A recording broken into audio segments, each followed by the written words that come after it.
Hello, gamers. Hello, everybody. Not just Hello. gamers. I'm sure we have some other hobbyists in the chat, but I'm gonna let Blair talk first because Blair has all the fancy high shelf stuff. This is a recording. We're being recorded right now. This Coming to Man, isn't you you just went live. live. out and said We're it. coming to you We're live. trying to keep it a Yeah, secret I'm for not. a little bit. I'm not Oh, trying to God. Truman Show anybody. I'm Okay. live. Everybody else is recorded. I'm live. It's okay. This Nothing a little Everything isn't. JT This crazy. says isn't is one of a those lie. voicemails that tries to trick you into talking before the beep. It's No. opposite day. It's opposite day. Every other stream has been a recording up until this point. This is the only live one. Hi, welcome to High Shelf Collective. We're so happy that you're here. This is Beacon's Royal Flush, a little mini series of Beacon RPG and Beacons of Farlight. Meh. But yeah, this is what we're doing in the little hiatus between, what did you say? Arc 1 and 2? Not chapters. They're arc 3, 2 Arcs and two 3. and three. I'm on it. They're arcs, and then the whole collection of arcs is one season. Are there any chapters anywhere? There's chapters in the Well, the tome. That's chapters right. are In the the individual tome. In the sessions.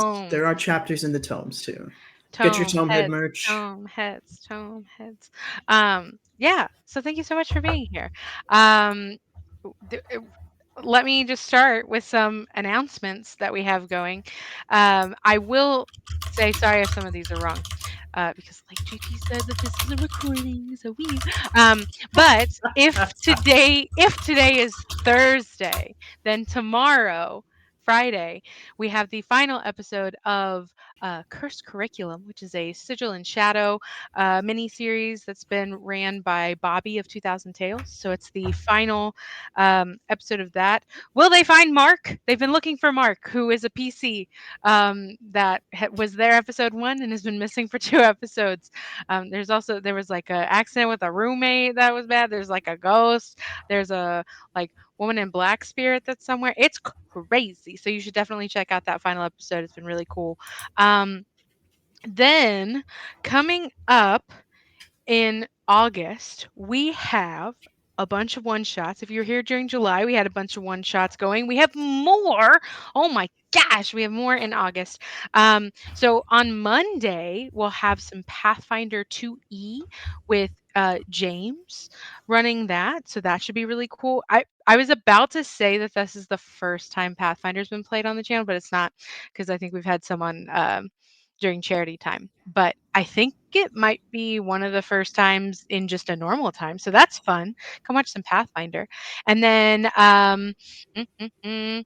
Oh, and then on Friday we have a new miniseries starting. You guys know we love Mass Effect here on High Shelf, and we have Casey and Taylor and Gavin. They joined forces to create Omega, which is a I always mess this up. It's a Mass Effect hack of Cyberpunk Red, and it's really fun. We had a whole big series on here, and we've had a few one shots and a few other mini series. This is another mini series called Omega: The Rookies. So it is a just absolutely bonkers cast that I'm very excited. So you should definitely come catch the premiere of that. It's going to be a 4-parter that starts on Friday the 16th. And then I'm pretty sure we have another one shot dropping on the 17th. It's going to be Henshin. It's like Power Rangers kind of RPG. So like a one shot of that, which is run by Magic, which will be really cool. First time on the channel, yay! Oh, and I guess I should say there's a lot of I'm trying to gauge how much stuff to say. We also have another one. I'm just gonna keep going. We just have another one on the 18th. It's Hoop running Lancer. It's apparently like everybody's gonna die. Super great. And then we have another. Oh, I'm gonna mess this up too. Championship Wrestling Memphis. Mm, that might be wrong. Hold on. Let me click the button. Oh, I was right. Fuck yeah. Championship Wrestling Memphis. That is happening on the 19th, and then the 21st we'll be back here with us. So that's our what we got going for the next 2 weeks. Definitely keep up with socials, join our Discord, check it all out. Woo! A lot of cool shit. lot of new people getting involved, which is very, very exciting. And you can get involved. Join the Discord. Okay. So yeah. So should JT, what should we do? Should we all say who we are and who we're playing? Yeah, in clockwise order so that it ends on me, so I can kick us off. I don't know what Start that with looks you. like. Start Oh, with okay. you. Hi, I'm Blair or underscore Canadian Moose. I didn't say that at the beginning. I am playing Gwen, who is just so mad all the time, and she is. Let me remember what my thing is. She is an Avenger Paladin. So you're gonna see me try to remember how to do that tonight. But yeah, very excited. Who do I throw? Who do I throw it to? Who do I throw it to? Who's next? You're Who's next? tossing a key in. Do I do this way? This way? Which I did this way, so hopefully you're that way. in video you're on this side, so I'm gonna pretend to catch it on that side. Hello everybody, my name is Kian. My pronouns are they, he. You can find me on the interwebs at uptight_fun, uptight-fun, depending on where you're hanging out. Tonight I am playing Valentine, who is just a little lad. Likes to have not good days in the most concerning fashion possible. But yeah, that's I don't know. That's my buddy. Harp, I have no idea where you are in relation to me, so I am going to put the mic in a box, and then I'm going to put I'm going to put it inside another box, then I'm put inside another box, then I'm going to ship it to myself, and I'm going to smash it with a hammer, and then I will send the pieces over to Harp. Okay. Hey, I'm Harper. I'm gonna play Millie. Millie is so excited to be here. She's so happy to be with everybody. Oh my god, it's like a dream come true. She gets to be with everybody. She's a shadow dancer and a chronomancer. I didn't mean to have those things right, but they did. Yeah. What else do we say? Is that enough? She's the Baramet Butcher. Ooh. All right. Alex, hi. I don't even know how to do the mic bit in this setting. So, Alex. Yeah. Airplane it. Send it on an airplane. I get I was trying to like look for something to do like prop comedy with, like I'm Carrot Top or something. Oh my gosh. Hi, my name's Alex. You can find me on the interwebs at That One Dead Pixel. Tonight I'm going to be playing Unit C4953, otherwise known as Chance. And they are just workers' rights robot trying to make things more equitable for everybody. And they are a nightmare hexblade. And with that, I'm going to take a new microphone from the one that Kian destroyed and Harp didn't pass, and I will shove it down and give it to Matt. All right, thank you. I'm so pumped, y'all. My name is Matt. You can find me everywhere as BeaconRPG, and I'm playing Jerry, the head chef of the family front, known affectionately as the Outback. And he is an alchemist warlord, and he's ready to finally show the family what he's made of. So I'm super pumped, and JT, time to warp drive the mic over back to you. I will hopefully stop the mic in time as it zips past me beyond light speed, avoiding damaging myself in the process. And I will say, "Hi, I'm JT. I run this game. This is my game. This is my world. This is Beacon's Royal Flush. This is a mini series that is a side runoff in the same universe as the Beacons of Farlight. They are doing The Sopranos meets Succession, because who doesn't like just a little bit of friendly competition in the family? We last left our lovely heroes in a warehouse after a grueling, terrible combat that was significantly underpowered for what it should have been. I'd like to remind them. And Perfect. All of them should stay just like that. Just Yeah. like that. they were I would like to underachieve, please. they were all tasked by the head of the family, Don Orgo Baramet, to retrieve a tome of arithmancy from the old times, the Rust Caller's times. Supposedly a very particular tome with ancient magics in it that were unaffected by the catalyst destruction of Forsaken, the planet we now reside on. Orgo was going to use this to take over Farlight in the absence of Mother Grievance and the Order of the Night Watch, the former theocracy that ruled over the fair people of this city. Sentinels, of course, most of which already being in Orgo's pockets, should be a relatively easy takeover. We follow the camera away from our intrepid heroes in this warehouse, down the staircase they uncovered, into the darkness. This is, of course, before their arrival. There are flickering lights in this hall, and echoing down, you can hear just the faintest of shouts, and not soon after, screams.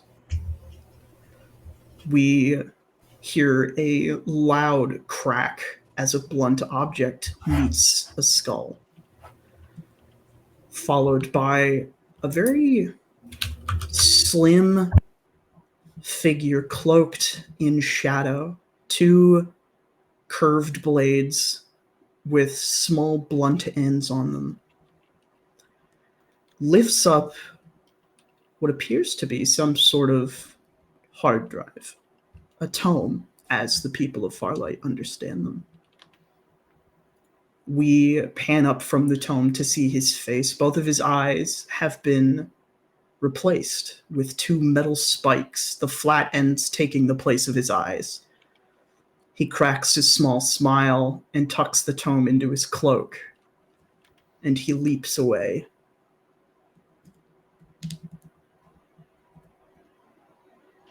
And we Question. find, yeah. What kind of leap? Is it like a prance? Is it like a gazelle? Is it like No, it's like yeah. he jumps out of the camera frame, and then we cut back to you guys.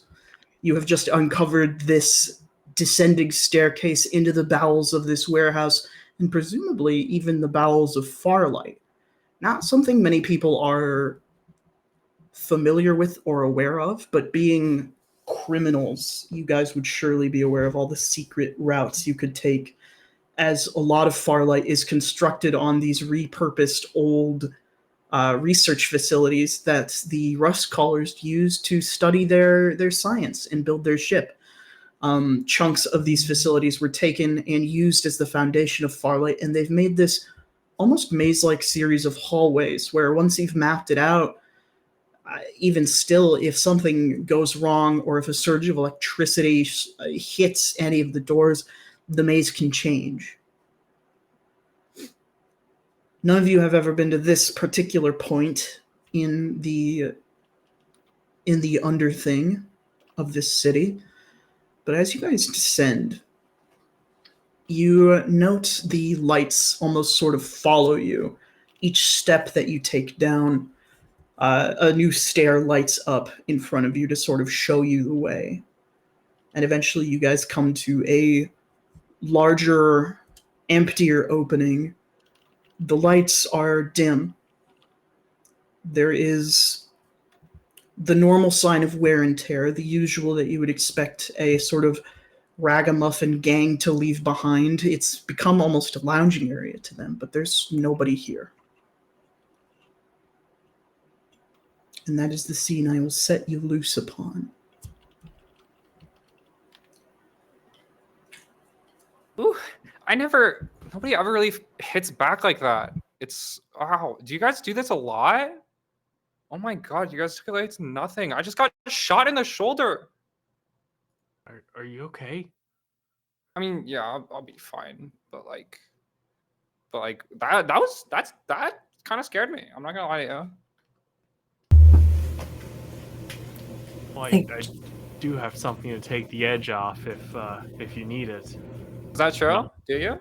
I'll take out a little healing potion.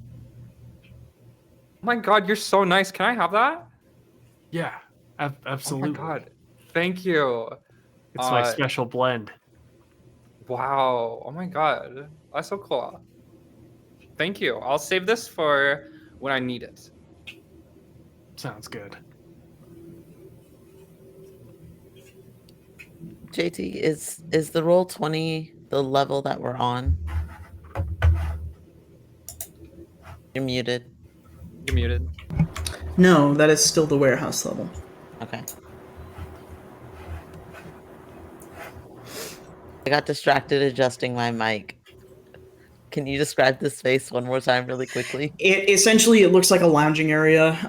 It looks like they've they've pushed like a few couches down the stairs, and they've taken and set up some sort of table with a net. You're not entirely sure what they're using it for, though, as they would have you believe, they have ordered pizza multiple times. It is pretty trashed, this place. There are empty bottles and stuff lying around, but there's not really any sign of anybody. Valentine looks absolutely repulsed. Changes, takes off their gloves, puts on a new set of gloves just because, and is wringing their hands. Well, this is disgusting. But It's a I'm little sure that gross. there's something here that can point us in the right direction. Maybe. Millie, don't be coy. Is there something here?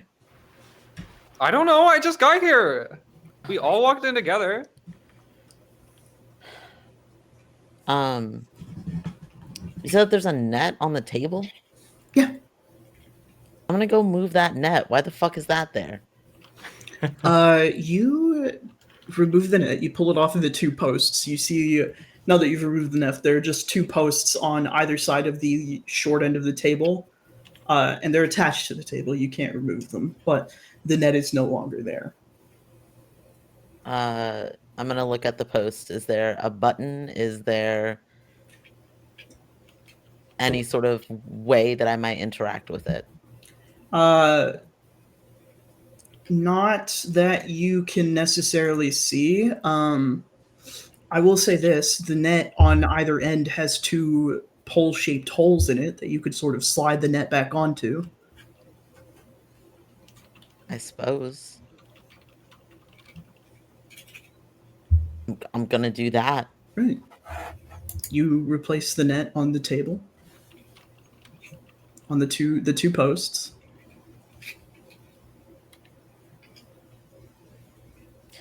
Well, I've done about all that I can manage in this space without touching all of the other filth here, so I'm going want to me to need do it? somebody else. Sure, Millie, use that big brain of yours and figure this out, please. I would like to leave. Well, that's not why they pay me, but I'll do my best. Millie and anyone who would like to can roll me a perception check, and I will allow you to add your mind to it. I have a skill sorry. called What the Fuck Is That? I guess we'll do gather information. We have narrative actions for a reason. Gain insight or gather information. Take your pick, and I will Can I- allow you to add your mind. Can I use my skill? Your which one again? What the fuck is that? You almost certainly can. Thank you. And what do I do? I roll 2d6 for that? What rank is it? 2. You roll 2d6. You take the highest. I have an 11 total. Okay. That's going to give you one question, I think, depending on which skill you rolled. I have a 13. Gather information. Yep, so you get to ask me one question about your topic, and I will answer truthfully. Is there anything that would be productive to mess around with? To mess around with? Yeah. I'll get Just- back to you on that. Okay, yeah. Kian, you rolled a 13. Yes, on gain insight. Okay. Gain insight. You can ask 2 of the questions. What seems strange here? Okay. And? What is useful to me? Okay. I will get back to you on that. Oh, for the love. Did anybody else roll higher than a 10? Uh, JT, this is a great time to remind me how to play this game. Okay. So So I did. I got a 12 on here, but my mind is 2. So is that a 14? yes. Then I got a 14 on Were you Nice. gaining insight or gathering information? gain insight. Okay. So you will also get to ask 2 of those questions. Okay. For the record, chat, we asked JT no less than 3 times how to play this game, and they never answered us. So That's my bad for thinking that you were joking about this game. 2 of you have been playing for over a year. Nope. Let's see. I'm trying to think. Maybe what's about to happen? Yeah, what's about to happen? Okay. And Kian, you said what seems strange here and what's useful to me? yes. Then maybe what's vulnerable here. Okay. Alex, did you roll a hit as well on your die? No, because I thought that only 2 of us were rolling, so I did not roll, but I can. Only if you would like to. I will Oh. say that they have rolled high enough and have asked enough questions that you're going to get a pretty full picture of the scene. Cool. Then So- chances riding this train. Riding the train. Okay. Riding the train. So I will start with what seems strange here.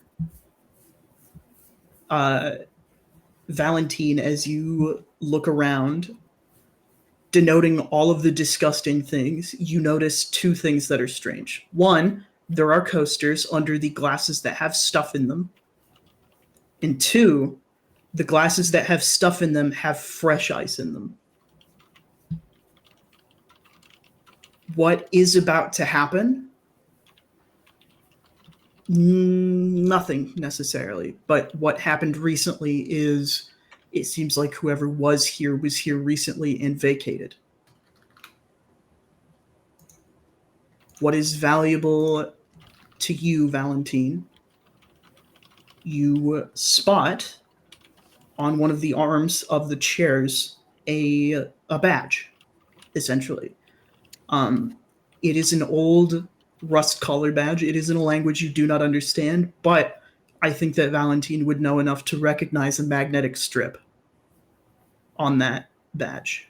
I would like to swipe that. You swipe it.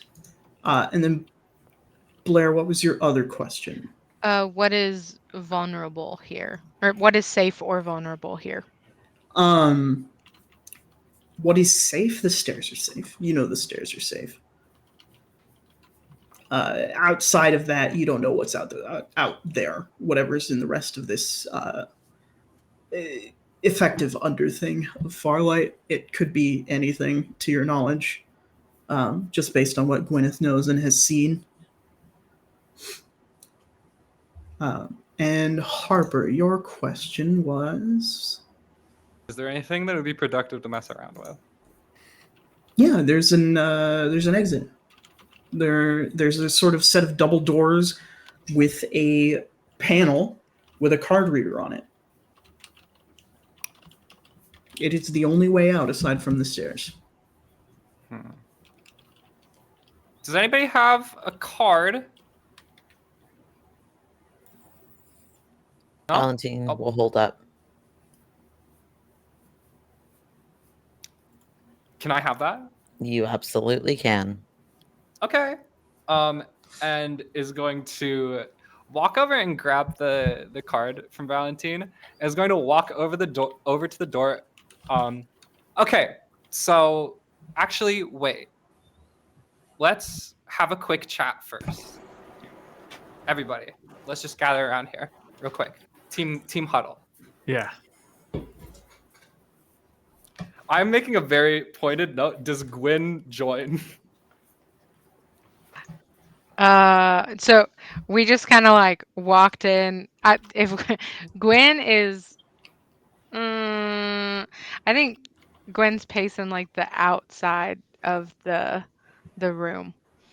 So if you say team huddle, she's gonna look at you with kind of like a squint head nod and then look away and keep looking at stuff, but is listening. Okay, so I guess we're not all team players. I just wanted to get a really quick gauge. When we get this, right? When are you guys gonna start, like, stabbing, fighting, whatever? Are you guys gonna at all? Are we gonna do this all with the power of friendship and choose somebody to lead us? No. As far as I know, the power of friendship has never been part of this family. Things can always change, but yeah, I guess that's what I assumed, so that's why I'm asking this question, right? What do you want to see happen, Millie? I don't know. I just want to know.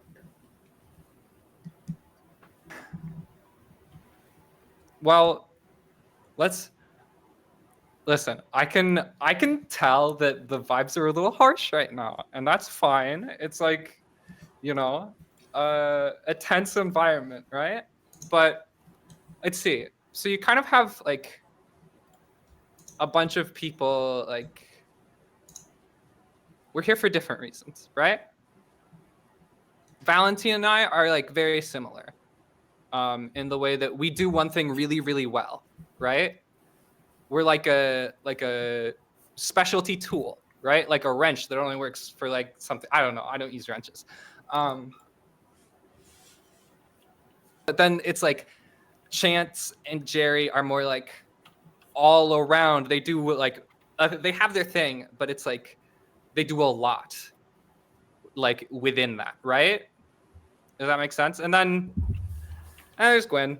So it's just like, which one of these do we think is the best? If we want to hash it out, or like, who are you most scared of? I don't know.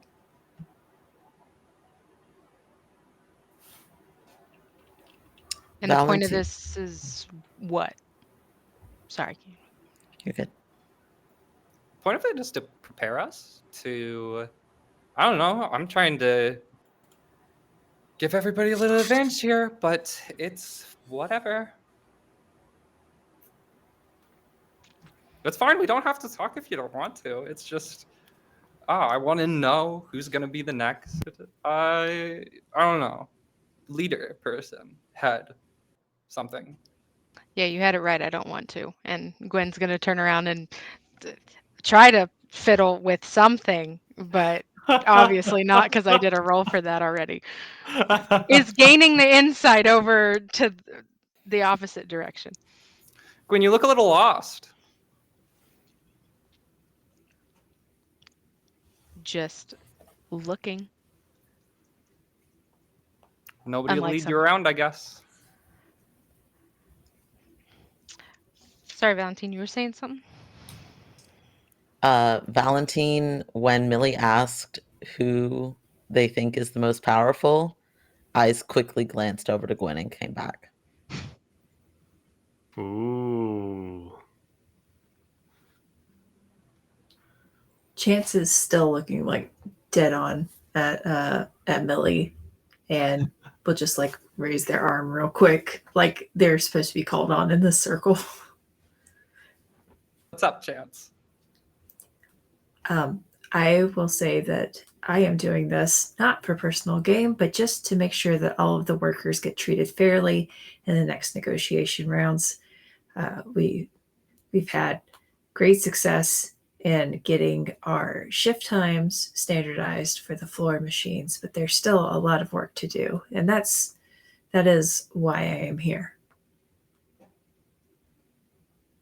That's very nice.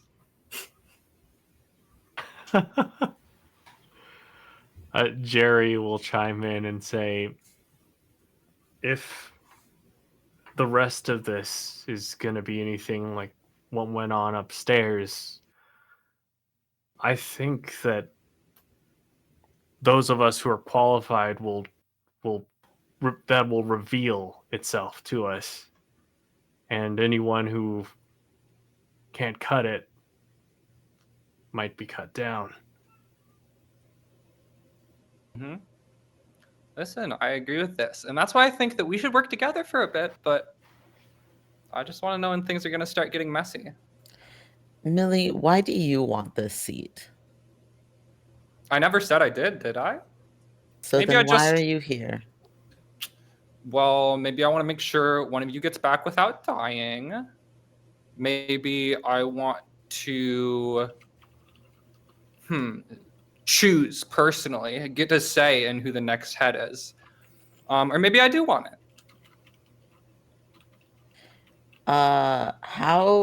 What's the vibes roll? Can I roll for vibe check? That would be a gain insight. I would like to roll for a gain insight. I have a skill called I can always find the thread about making connections. I would say that definitely applies. Thank you.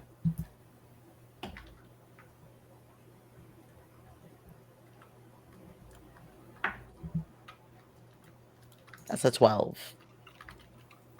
It's a 12.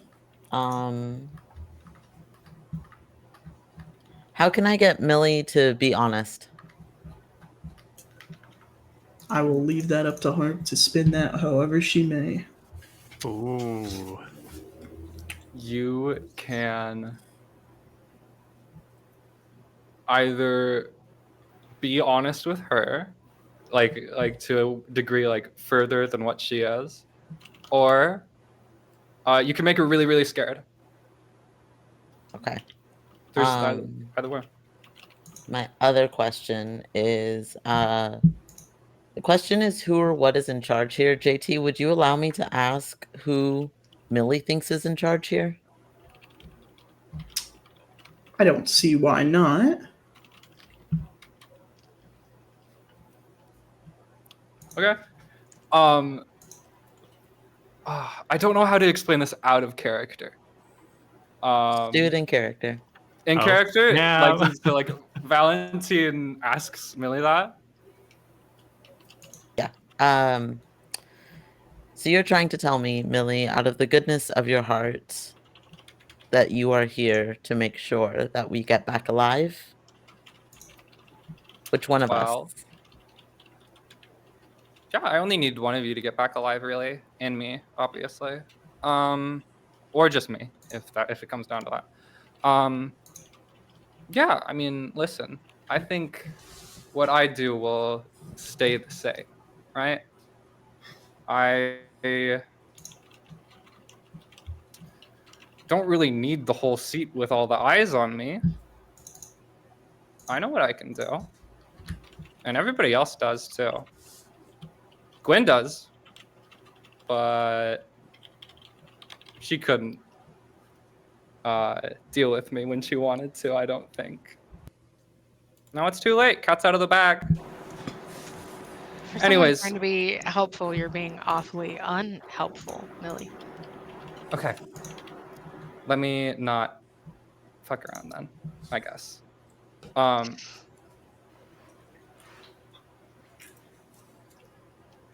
Who do you think is in charge when somebody's making all of the calls, but somebody else is like the person that is like taking out everything, doing everything for them, and so they are constantly indebted to somebody who could kill them pretty much whenever she wanted to?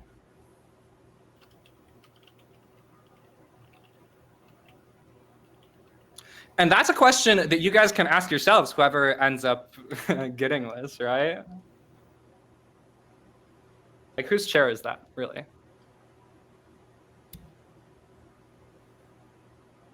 Like, Gwen kind of like, you know, sorry, you, Gwen. You kind of like follow around whoever is like giving you orders, like a dog or whatever. You mean But do my job? whatever you want to call it, sure. And I would like to think that I just have some slack on the leash of, whoever.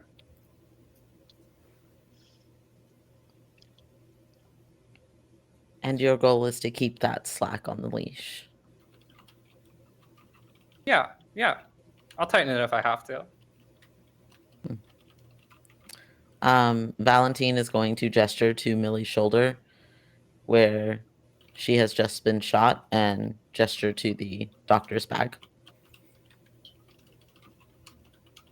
Would you like me to patch that up?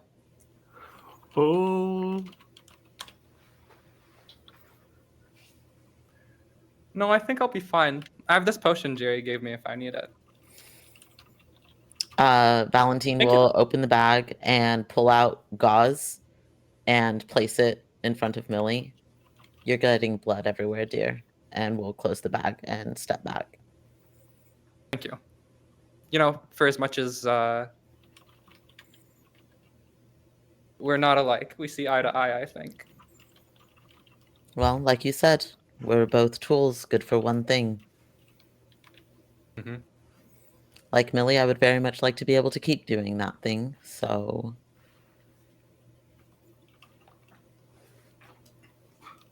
So it sounds like, and Chance is just going to pop up, that you two don't want the attention of the seat, which leaves the three of us, to which I'm not sure what Gwen's motivations are. However, I will say, and looks at Jerry and goes, so far, you seem like you are also very concerned about your workers. And no matter how this goes, and they're going to flip a card out of their, like a coin slot and hand it to you and say, I think that maybe the kitchen should be the first to join the robot union that we have on the floor. oh.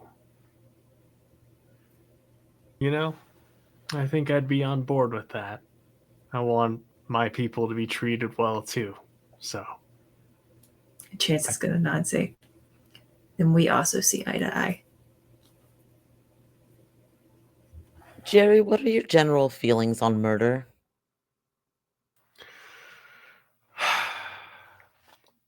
I'm usually not the one who does it. I've tried. That's why I cook. But I'm not against it when it needs to be done. And Chance? Chance is going to stop and like tilt their head for a second and go, I don't think that we've had to do it in quite some time. Never, at least, since the first few examples. But normally the crowd keeps themselves in check on the floor. Am I opposed to it? Not necessarily, given my employer. But would like to avoid it just because it causes stress for everyone else involved. Or at least make sure that no one else is involved in a way that brings stress to them. So out of sight, out of mind, if you will, Doctor. Well, I already know how Gwen and Millie feel about murder, so I suppose I'm content with whichever of the three of you wants to take out the other two for this crown, as it were.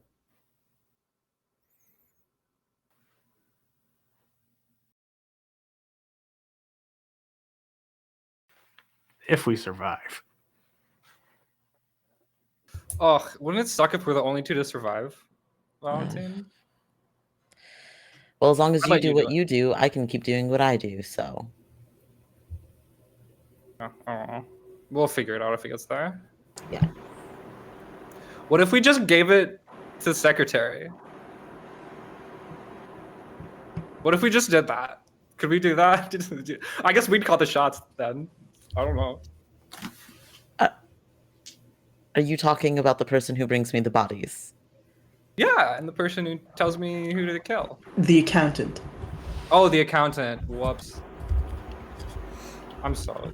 That's not a bad idea, Millie. You do have those every once in a while. Well, what can I say? I'm an ideas person. Yeah, I don't know. Mood got kind of tense once we kind of. I don't know. Sorry, my bad. As I pointed out in the beginning, the odds of us surviving this together up until the last moment are very high and then take a very sharp downward turn. We're really just hindering ourselves if we decide to split up before that final moment. So, It's true. I just kind of wanted to get some feelers now. statistically, once the tome is in one of our possessions, that's when it will become the most difficult to determine which of us will actually survive.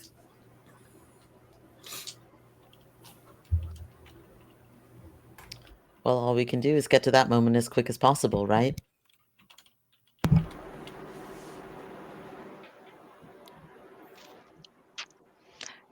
Meta question about the room. Yeah, You said there was an exit. correct. Is 2 it the place sealed that double doors. Okay, so they're sealed. I see. With the For key. the whole conversation, Millie has been standing in front of it with like the card held up. Oh my god, that makes it even more annoying this whole time. Okay. Cool. Anyways, do we want to go or do we want anybody to do any convincing or what? Anyways, I'll scan it, I guess. Yeah, you scan the key card. There is a very happy trill from the card reader as it blinks green, and there is a hiss and then almost a breath from the door as it begins to open. And in the center of the doorway, you would assume leaning up against it, the top half of a man's torso falls down into the room. In his hand, he is gripping a key card. You can clearly see behind him a pair of legs and no trail of blood. When this man was cut in half, it was instantaneously cauterized. Valentine lights up like it's fucking Christmas. Question. Yeah. Can I grab that key card? Yeah. Sweet. Beyond the legs is an even more gruesome scene. There are gang members everywhere, and not a single one of them is still breathing. There are maybe upwards of 15, 20, 25 of them in this hallway alone.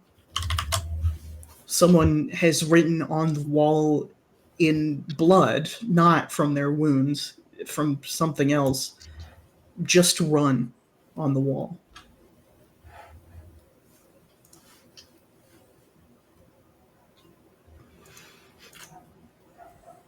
Does it look like they're all trying to get out? Like, It looks like just this guy had the wherewithal to try to go back. okay. I would like to inspect the wounds. Absolutely. Go ahead and give me a gather information roll. Would casual violence, what the Yes. fuck is that? Yep. Or I can always find the thread work. All of those. Do they stack? Yep. They don't stack in the main game. Don't get used to it. That's because JT hates us. No, it's because I'm super nice to my players. This is going to be such a good roll.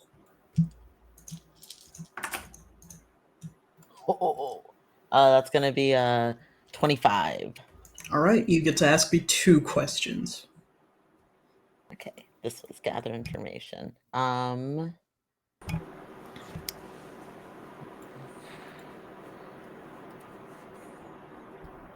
What is it like?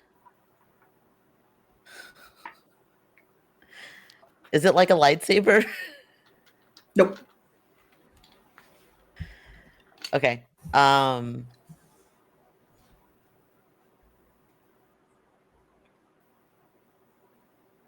many people are there? That's not my question. That's just an observation. The other gang members. 25. 25.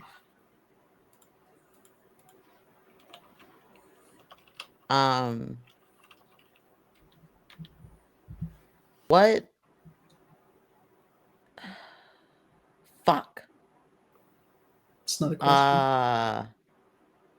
I'm trying to figure out how to best word this so that I can get the most information. Ooh.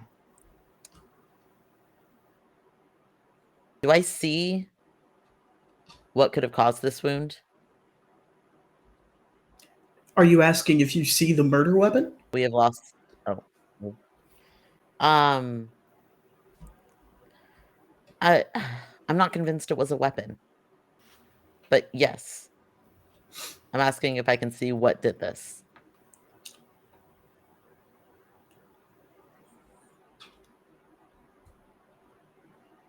I think there are only 2 people in this party, maybe 3 if Gwyneth is really trying, who could identify the kind of weapon that can leave this wound. Am I one of them? You are one of them. What- Valentine and Millie are very in tune to what violence does to a body. And as you sort of meander about this veritable massacre, you sort of almost begin to detective vision picture it, the exact kind of fight that would have gone down. And the only way you can rationalize it is if this weapon was curved in some way. And in Farlight, getting a weapon like that would have had to have been special ordered, some sort of Kopesh blade. However, you don't know of any kind of curved weapon that can cauterize a wound. Okay. Does it look, do these, like, when I'm looking at the body, does it look like this was like between vertebrae very intentionally done? Or was it just like, I'm just swinging and I'm taking out whatever I hit? The bone shards on the floor would lead you to believe it's the second one. Okay. And in fact, I'll even give you this. There are, as well, footprints of soot in the floor. Okay. Nobody ever really gets to see Valentine do their work. This is very intentional.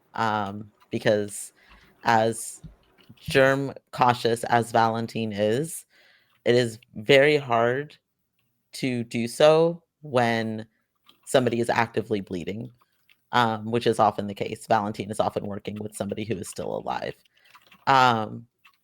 This is a dead person, which means that it is very easy for Valentine to do the work that he prefers most. And so whether or not the party is paying attention, Valentine would flip over the body, swap gloves, and begin pulling out various doctor's tools to take samples and really lean into the investigation of this. There are little vials in Valentine's bag that he puts different things into. Some of them have a liquid inside.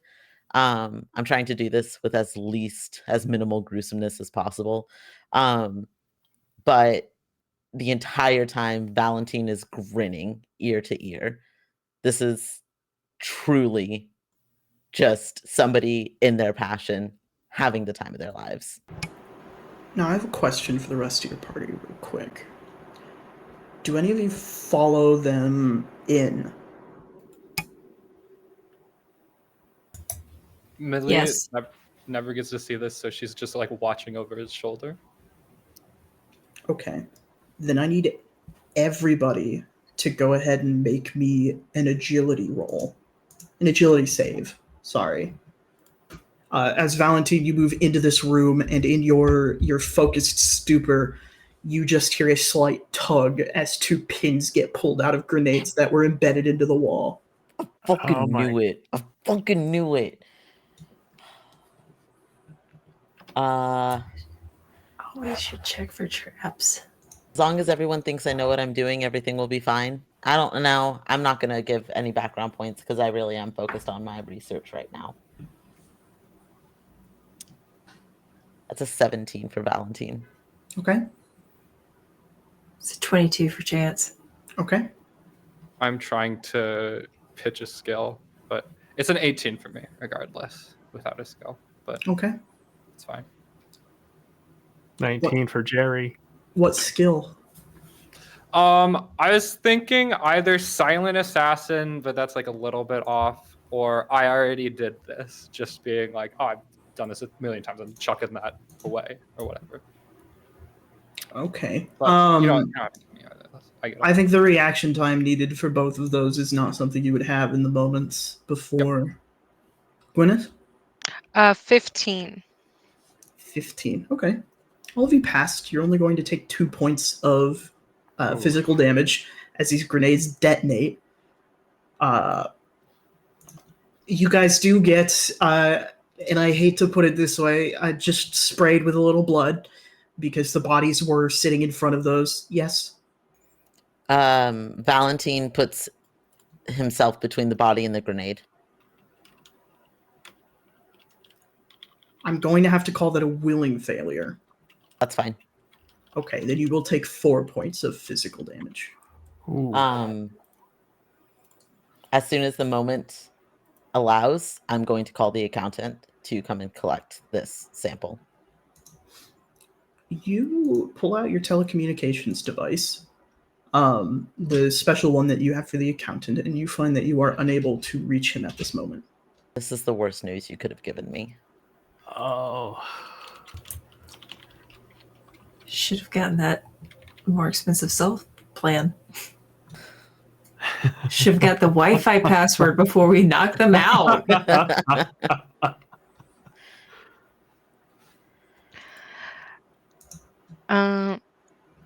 JT, after that, could I kind of do?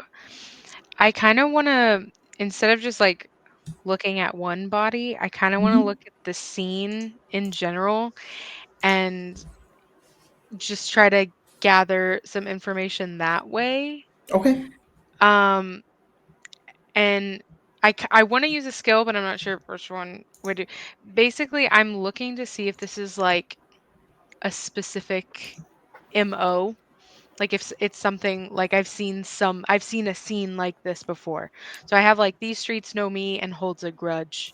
I will let you use Holds a Grudge for this. Fabulous. Ooh.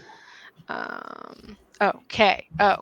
So I roll, and then I roll a d6, right? Just gather information. Yep. So you're going to be able to ask me whatever question you want if you pass, 2 if you crit, which is over 1d6? 20. Yep, 1d6. Yeah. Well, No, I'm no, not. sorry, 2d6, and you take the higher. Fuck. Well, that's a 1 on the d20. Uh-oh. That's a 6 on the d6. And that's a 1 on the d6. So that's a 7. So you're going to ask me one question about this topic, and I will give you an answer that you think is true. The information is either untrue or contains true information that you wish wasn't true. Wait, say that again? You ask me a question, I can either lie to you or tell you something that is just not a good truth. Like Okay. it's something that Gwyn would not wish to be true. Fuck. Okay. Like, have I seen this? Like, how to put it? Like, does this look like someone I know, like way of fighting or something like that? Like, have I Yes. seen?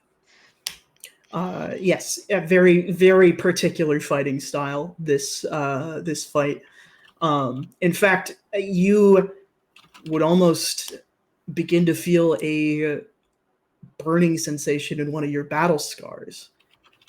You work for the Baramet family. You have had plenty of run-ins with the Order of the Night Watch, and Orgo is important enough to draw the ire of one of the Arc Sentinels from time to time. Brother Plight is a very nasty fighter, and his rage cauterizes wounds instantly and leaves a trail of ash wherever he goes. But you say you could be lying to me. I could be lying, or it could be a piece of information that Gwyn wishes wasn't true. Oh, okay. And that guy's dead. Now, Right? the reason... No, Brother Blight is dead. Brother Plight is alive, and Brother You Plight did is... this on purpose. Brother Plight is maybe one of the few people you know would probably beat you into the dirt. Oh, fuck. Okay. Okay. Okay. I think then y'all will just hear a attempted low but still audible just fuck when Gwen is stepped in front looking at the scene. You good? I have a hunch on who we're dealing with, or who might have done this, and Okay. it's probably not the best person that we'd want to be dealing with. Is that name known? That name's known because it's Everybody here would know the name Brother Plight. He's one Okay. of the 4, well, now 3 people that run this city, essentially. They keep order, they keep law, they command the Sentinels to hunt down criminals and either execute or jail them. Okay. I think Gwen would turn around and pretty seriously say, so I don't throw around hunches like this very easily, but we could be dealing with Brother Plight here. This looks very similar to something he would do, or that I've seen done before. I feel it's important to let everyone know that our chances of survival have decreased by 10%. Oh, we'll be fine. What an interesting development this is. Thank you for that information, Gwen.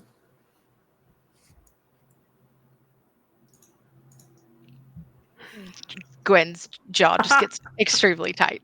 That was such a good job, really.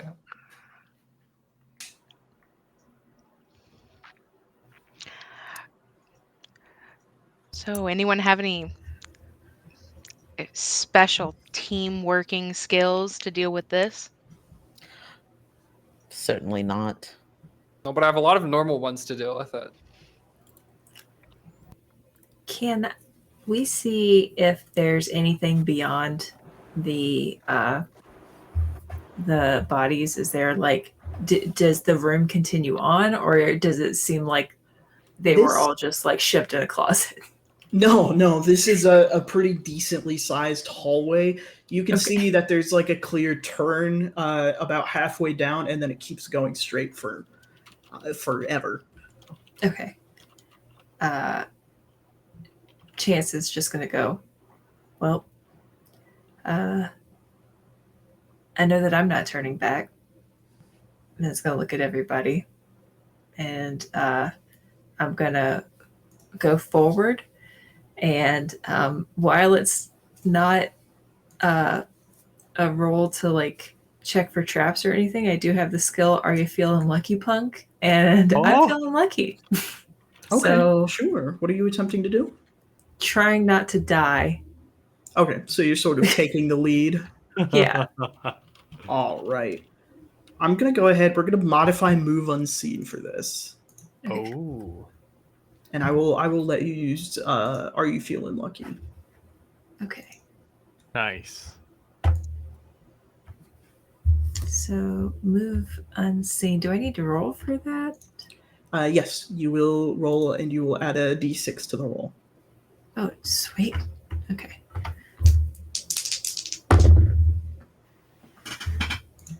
Well, we're gonna die. That was a 9. Okay. You Oh. guys begin to move with Chance at the helm. Now, while I will say you don't run into any more traps once you hit the intersection. You do denote something. To the right, which is where the hallway turns, you see again another further trail of some more bodies, more sparse this time. You get the sense that all of them were in that lounging area and they entered once alarms had been sounded or something. And that is why that's why they're all bunched up there. They grow more sparse to the right. There are no bodies to the north, just straight ahead. Just a set of ashen footprints that have come from that direction and moved into this area and went down the hallway to the right for whatever purpose Plight was here for.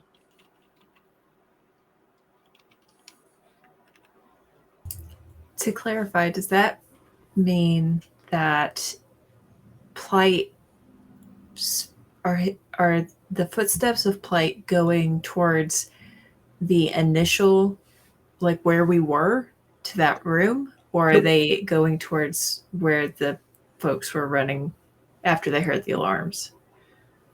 So the folks that you met at the initial outset of entering this hallway were coming from where you were to go and attempt to intercept whatever was causing the alarm. Got it. That thing causing the alarm is what killed them, and Plight carried on to the right from here. Got it. Okay. The people that are littering this hallway, do they look like they were running toward us or away from us from the T intersection? There were about 5 people in this hallway. 3 of them were running towards where you guys, towards this T intersection, and 2 of them were running deeper into that hallway. And they're just footprints on the other Yes, top of the T. footprints Going- coming towards this T intersection. Well, it looks like he came from that direction. Probably took care of these beforehand. And Valentine is taking off his overcoat and is dragging a set of legs up to the wrong torso and is laying his overcoat over it, not in any burial sense, but to indicate which one he wants the accountant to come and grab. Folds up his sleeves and is littered with scars. Probably took care of these 5 before heading farther in.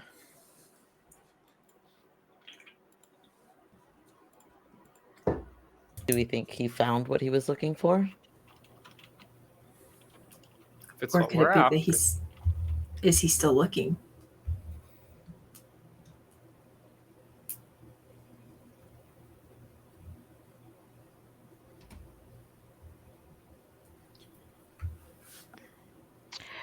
JT, would I know like why he would be here? Not a No. goddamn clue.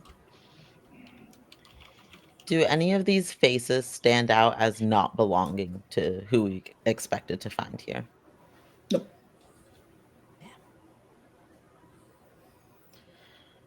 Well, we only have 2 hallways. Yep, better get ready, y'all. It'll be a big one, but you know, nothing we haven't done before, right? Fought one of the sentinels. Or, I think don't it's know, fought safe somebody. to It's say still just a person. I think it's safe to say nobody has fought one of the sentinels before. Well, did you hear that they killed Blythe? Was that someone in this group? Well, no, but it can be done. Fair enough. Which is why the percentages of our odds to live only went down 10% instead of 50. This is a great boon to the data set that I had. However, it's an uphill battle. I have an idea. Millie, I think you should scout ahead. You know, just check out the scene, see what you run into. And since you're so confident, you should just deal with plight. It's plight, not blight. Blight's the dead one, plight's the live one. I'm gonna have to write it on my hand to see. And then if you run into plight, you can deal with them all yourself. Wow. I think this is the first time I've heard you tell somebody what to do. Sure. Go for it. Okay. Millie's gonna start kind of tiptoeing down. Genuinely, I think she's pretty confident. Okay. Millie is going ahead. Does anybody take Jerry after her? Jerry will follow. All right. Valentine will also follow. Actually, I need somebody to stay right there at the entrance. Can somebody do that? How well do I know how Millie's powers work? How well would Valentine know? It's up to you. I think Valentine and Millie have worked closely enough that you would at least understand that she's got something up her sleeve. Would I have seen this Millie causing harm to the person who stays behind? That I do not know for sure. I will leave that to you two. You saw her in the previous fight, certainly, throwing a dagger at somebody and pulling it out of them by teleporting. Yep, yeah. Valentine's gonna follow down the hallway. I'll stay behind. No, Jerry! Jerry, no! We Jerry! have an alliance. I trust her. Thank you, Jerry. Just stay right there. Okay. Okay. We will get to Valentine and Millie in a moment. Jerry, you have picked a very lucky particular spot. And because there is a door into a sort of lab room to your right, I will say that you see just a singular lit screen in there. I'm sure she'll be fine. I can walk away for a moment and I'll look at the screen. Yeah, you find inserted into the port is a floppy disk, and on the screen is displayed a map of the underthing of Farlight, the foundation on which this city is built, the maze. Wow. Okay. Can I take that floppy? You sure can. Excellent. All right. I have acquired floppy.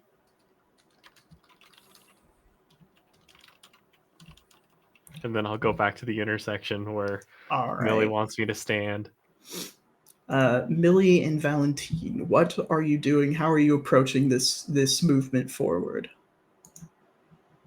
I am pulling my mantis blade out. So this is the blade that I removed from my doctor's bag, and it kind of collapses and it's hooked at the end into a scythe, the way that a mantis is. Whatever it might be. What do you call those legs? Pincers? I don't know.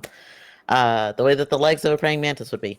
And I am standing like kind of catty corner to Millie, but keeping that distance, moving down the hall, so I'm on the opposite wall from her. Okay. Yeah, Millie is going to be like very like cautiously and light on her feet. Sometimes stopping for nothing, maybe being like a tiny bit overly cautious. And I think while they're in the hallway, like walking down, How, like, are we out of earshot of the others? I'll say you are at this point, yes. While just like kind of tiptoeing along carefully, like taking steps. All right, which one? Which one what, darling? You'll have to be more specific. What do you think?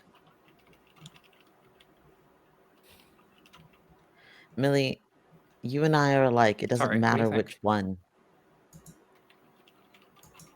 I think it matters. I think it matters. Why? Wrong one could fuck it up. All of it. I'm not going to let somebody else fuck all this up for me. And which one do you think would be the wrong one?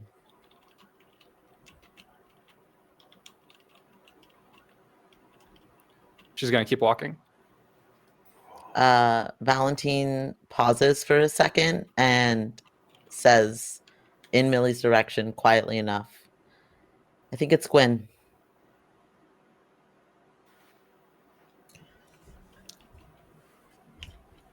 I think somebody who works that closely with the family is probably full of enough rage to keep doing what they're doing. Do you know how Gwen and I met? Enlighten me. I'll keep moving down the hallway with Millie. Yeah, and is saying this like as like stepping like gingerly and carefully over something.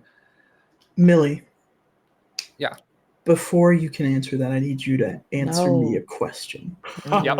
Give me story time. You have very particular powers. Mm-hmm. Your powers give you maybe one of the best reaction times in Farlight and maybe in the world. Something is going to happen. I need you to choose between yourself or Valentine. Herself. Are you sure? Oh, okay. This is one of those. Oh my god. Oh no! I just need to confirm.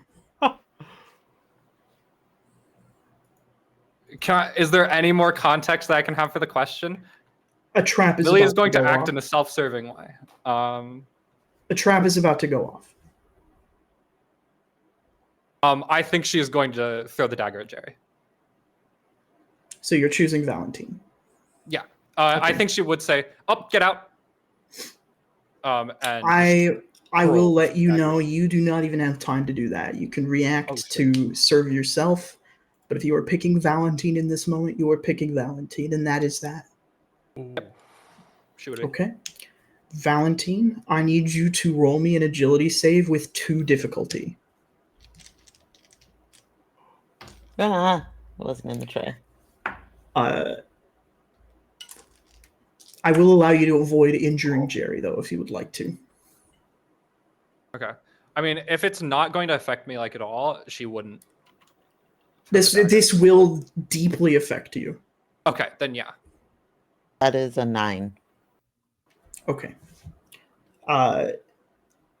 Millie, as you zip away, you see a single metal spike shoot from a more than sudden opening in the wall.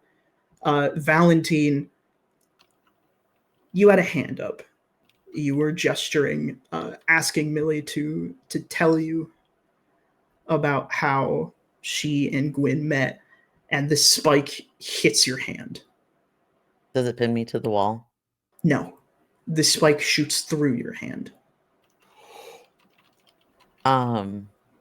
Your yeah. Nope, go ahead. Your glove is broken, and there Okay. is blood hitting the floor. How much damage do I take? You take 6 points of physical damage. Okay. I am bloodied for what it's worth. When you say my glove is broken, is this my phantom armory? Is that what you're talking about? No, your rubber gloves. That's so much worse. Oh no! As Millie zips away, there is this moment of just kind of looking and being very unfazed. And then Valentine just calls down the hallway very calmly. I think something's happened, and I would appreciate some assistance if anybody can spare it. Once the trap is done, Millie is going to blink back to the shadow that she left by teleporting. Here, come on. Is going to pull out the healing potion that Jerry gave her. Valentine is clearly in shock, and Millie shows back up and starts to reach forward with the healing potion, and Valentine steps back, not without gloves. Gestures Do you to have the any for bag. me to use? Actually wouldn't gesture to the bag, would go over, open the bag one-handed. Okay. And would put on gloves and administer the healing potion. Chance, Jerry, and Gwyn, do you guys also move forward to meet Valentine? If Valentine called out down the hallway, then Chance would move forward. Okay. Yeah, I think cautiously, but like not like creeping, just like at the ready, move forward. Okay. As Jerry, if you don't mind, Jerry would want to stop Gwen real quick. I think this is really important, and you seem like you'll survive. So, can you get this? And I'll hand her the floppy. You're giving this to me? Yeah, in case anything happens, you can take it back to the family, and it'll help. Gwen is confusion, just all in the face. It's like, oh, okay, and we'll just take it from you, and kind of like is waiting for something else, like for the other shoe to drop. But if it doesn't, then we'll just kind of like give a nod and then keep going down the hallway. So, Chance, Jerry, and Gwen, as you guys approach, Millie is applying a health potion. And Valentine, to the health potion's credit, the wound in your hand does close completely. But the three of you, while they are busy, do notice that Valentine's blood has hit the floor. It has not moved out of a straight line. In fact, the blood seems to be held pretty taut in the floor. Like it's like a string? Yep. Pretty much exactly like it's a string. Ooh!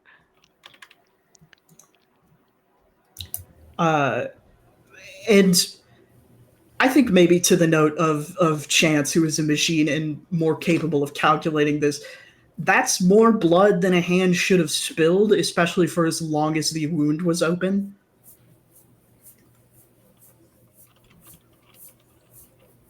Yeah, I think Chance is gonna look and say, I have 2 questions to start.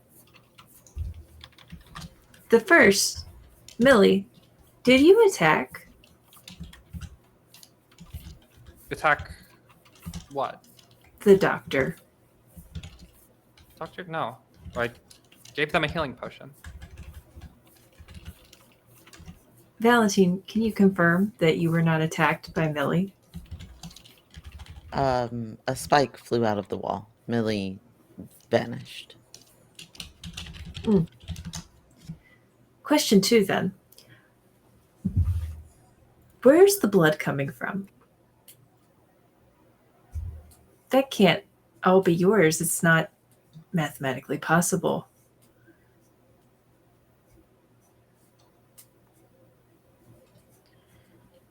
I'm gonna look at the spike. Does the spike have blood on it? Just Does yours. it look like just mine? Okay. It was, I think, in the, you know how when something dangerous happens and time sort of slows down for the person it's happening to, Mhm. almost uncannily, I think you would have noted that the spike was clean before it shot through your hand. Okay. Clean only in the sense that it was not covered in blood. Are conditions a thing in this game? They are not, but if you'd like to take one, I will allow you to. I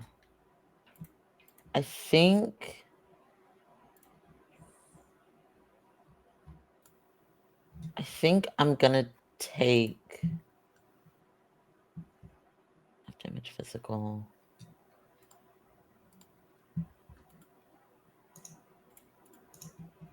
I think I'm gonna take dazed, which gives me +1 difficulty on attacks, checks, and saves. Okay. Because what was presumably a very unclean spike has just shot through Valentine's hand, and there is no way, with as quickly as the wound healed, that something was not trapped inside of their hand. And to be frank, Valentine is wondering and weighing the pros and cons of amputation. That is very fair. I think on a note like that, we are going to take a quick little breaky break. Get some water, stretch your legs, do what you gotta do. But we will be back in around 5 to 10 minutes. I will see you all on the flip side Of the floppy disk. of the floppy disk. Yeah. Yeah.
Welcome back, everybody. We have had quite the intensive night, and we will continue to do so. As our intrepid nominees, candidates, successors, are trapped underground, potentially with one of the most dangerous people in Farlight, Brother Plight, the Fury of the Arc Sentinels. Has almost certainly carved his way through this gang and made his way to their inner sanctum, somewhere where you guys are already heading, and has left a number of traps in the way just in case anyone would deign to follow after the trail of viscera and bodies that he left behind. Something that the five of you are all too foolishly doing. So, we find ourselves with Valentine fully repaired in his hand, but maybe not fully sound of mind quite yet.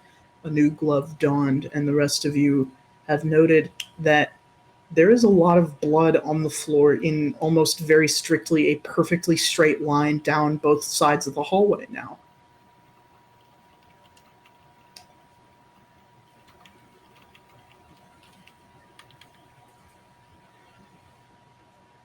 Take your time. I was chewing. I'm sorry. Wait. So okay.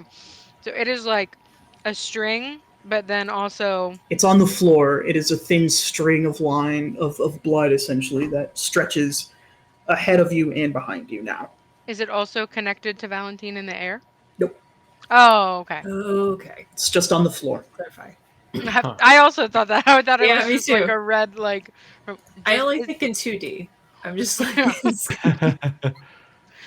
is it moving? Is it growing? You can see that there is blood flow. It is moving from ahead of you to where you were. So sort of back to that T intersection that you guys were in.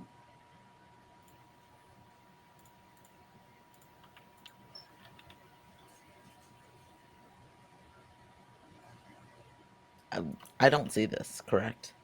I'll say that you have recovered enough for both of you to now notice this phenomenon. Oh, is that mine? Looking at the blood. It's not mine. it's some of it's yours, but mathematically speaking, it couldn't all be yours. So I was wondering if there was something you would like to fill us in on, or if we're looking at another source of this blood being around here somewhere. Does the hall farther down look like it slopes upward? No, it's a pretty straight shot into what appears to be a. You can't really see anything beyond the exit, but it's maybe like an atrium of some kind.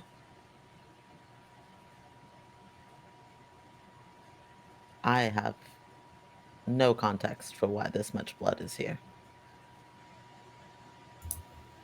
Then I guess we should continue onward, knowing that there is another source further ahead.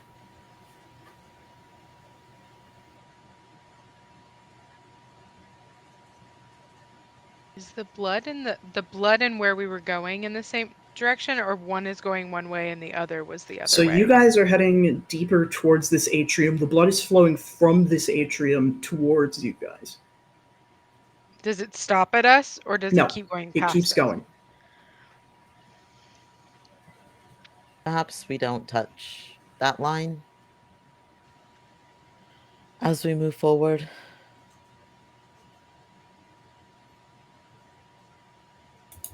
Okay. Do you guys think it could be like a magnet? Considering the amount of iron that's found within most human blood, potentially? However, that seems unlikely. I don't know. I've just heard a lot about magnets recently. It's just been a thing I'm into. Ignore me. My worry is less a magnet and more an early alarm system. Perhaps another spike, this time through the head.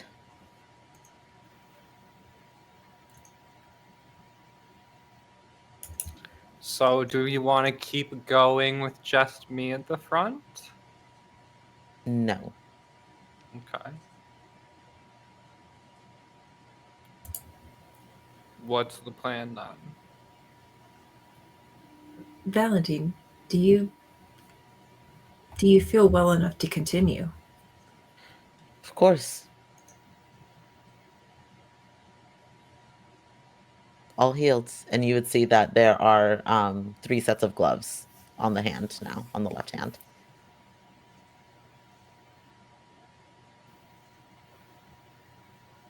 Certainly no problems here. I would suggest whoever travels with Millie not rely on her capabilities to keep you safe. I could have told you I'm that. not in the I'm not in the business of keeping people safe. That's like the opposite of my job. You went on and waxed poetic about making sure that somebody made it back alive. Here I was thinking we were colleagues. Well, somebody and me. What? I don't know what to tell you. I gave you my healing potion.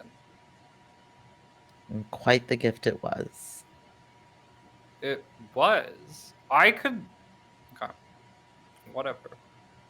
If you want to see it that way, go ahead. But I'm more than willing to go up there alone and take the brunt of all the traps. Really, I just need somebody to stand back here.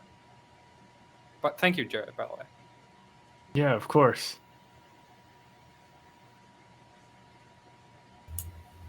I'll go with Millie, says Chance. Okay, but if you get a spike through it yourself, you know what you're signing up for. Valentine didn't. I'm very sorry, Valentine. I But this appreciate time's it. different.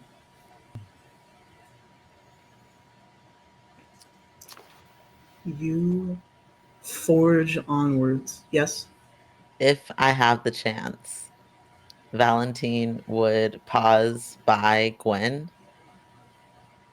and just say very quietly, if you would like help getting rid of her, let me know.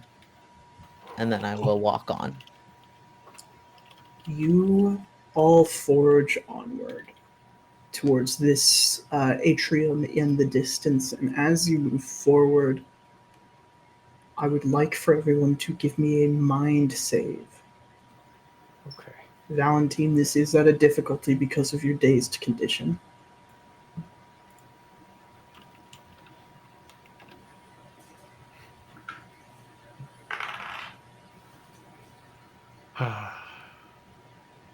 Mine's a 10 on the dot.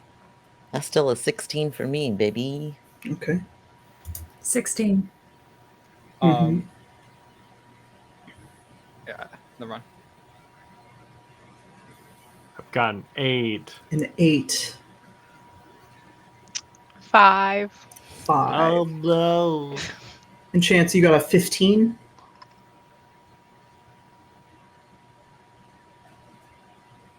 Sorry, lost my button. I got a 16. 16. Okay.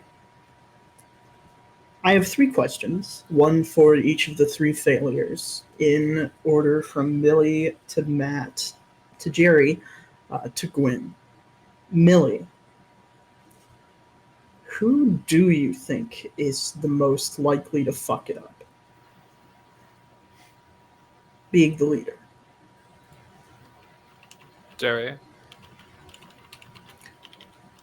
You forge onward ahead of everybody, Chance just behind you. And it occurs to you, down here in this massacre, Jerry not coming back from something like this would make a lot of sense in the eyes of the people who were discerning this competition. And why ruin your opportunity to stay where you are, to keep your life the way you want it to? All it would take... Go ahead. Can I change my answer? I think it's Chance, because I think Chance would have more moral objections to what Millie wants to do. I think if Millie asks Jerry nicely, he'll say yes. Okay. Everything I said still Alright. stands, but you are indeed feeling this about Chance. Would it not make more sense for you to eliminate the variable now, especially someone as perfect as you? It wouldn't be hard. Jerry, Yes. what are you most insecure about? Regarding specifically this competition, but even generally speaking, I would accept an answer. The fact that I haven't been good at anything in the family, and so cooking is the one thing I've been good at. What if I'm not going to be good at leading the family if I have to? I need to move my microphone just a bit closer for this. Because, Jerry, this is your one chance to prove it.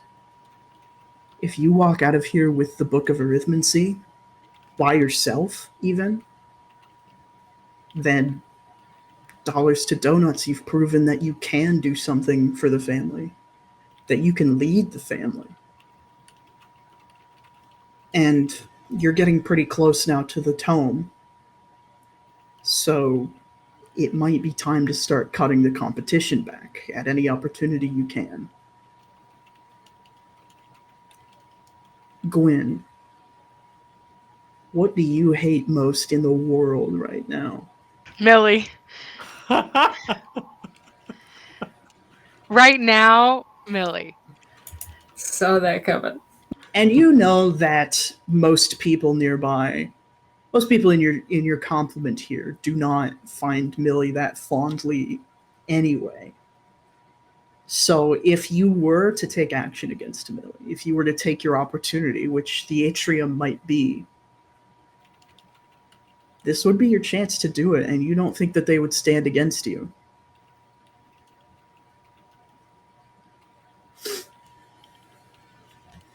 We advance forward. The atrium comes closer, and all of you are feeling just a little on edge. No, not on edge. An edge that you would be on wouldn't be as sharp as this feels. You're angry.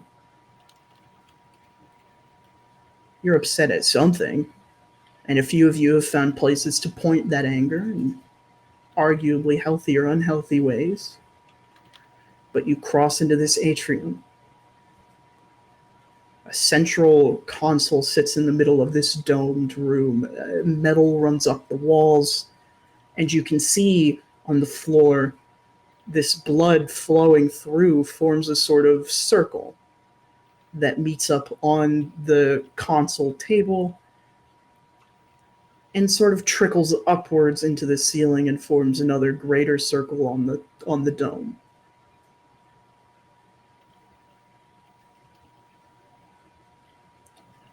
What do you do?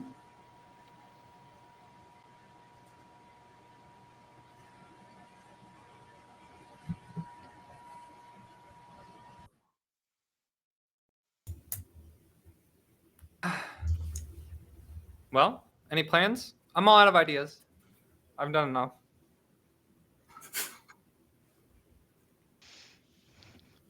Millie, I thought you said that you were the idea person.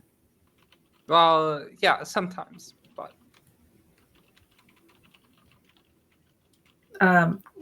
Is there a way for Chance to, like, I know that I see the circles,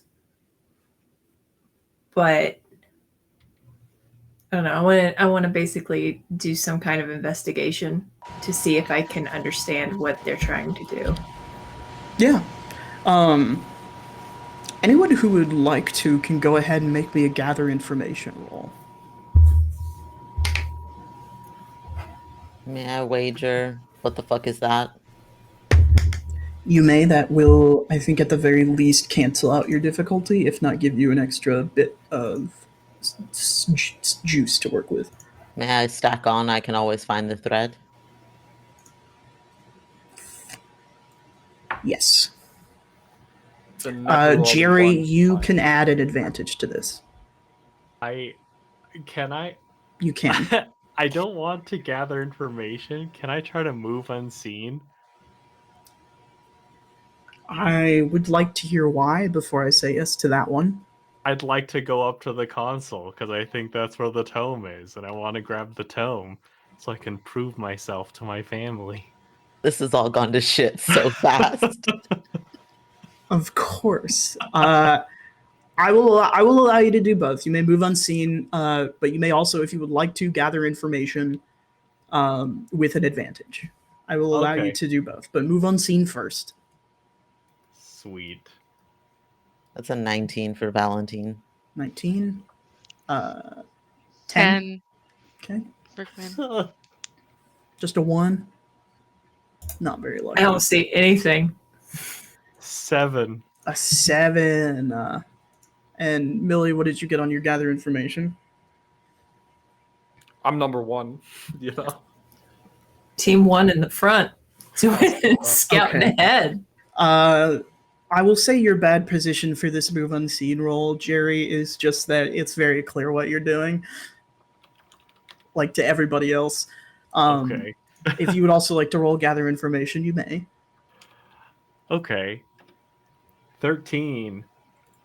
Okay, cool. All of you, except for Millie and Chance, may ask me a question.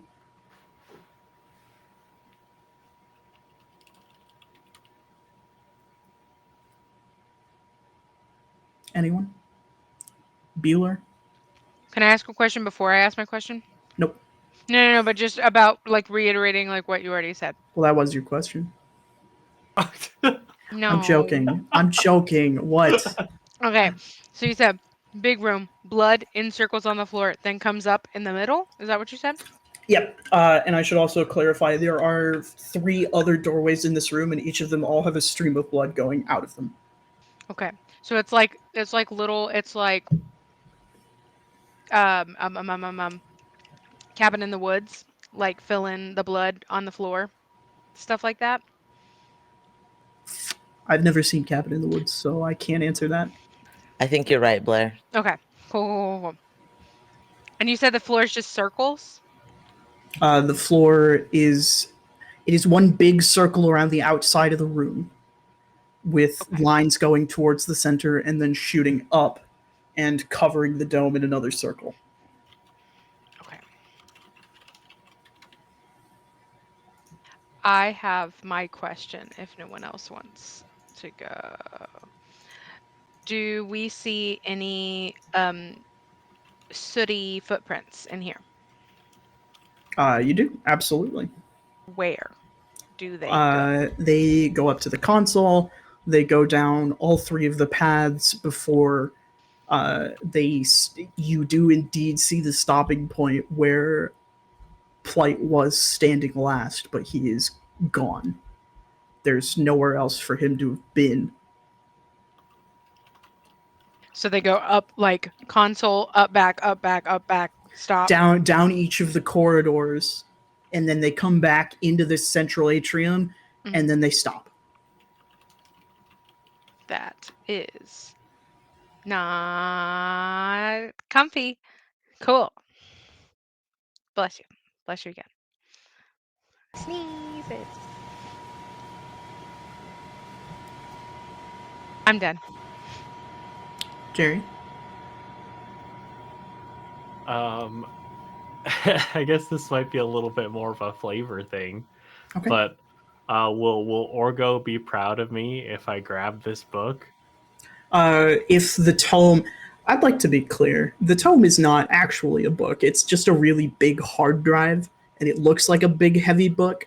It's a tome. Okay. They're called tomes because they contain information. Okay. But yeah, like from an objective point of view, yeah, Orgo would very obviously be proud of you. Thank you. Whew. That's reassuring for Matt to hear.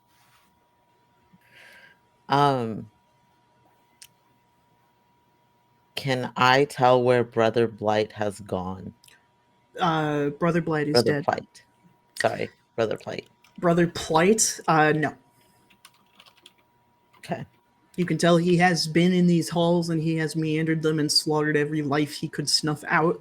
But once that footprint hits its last track, he's just disappeared as far as you can tell.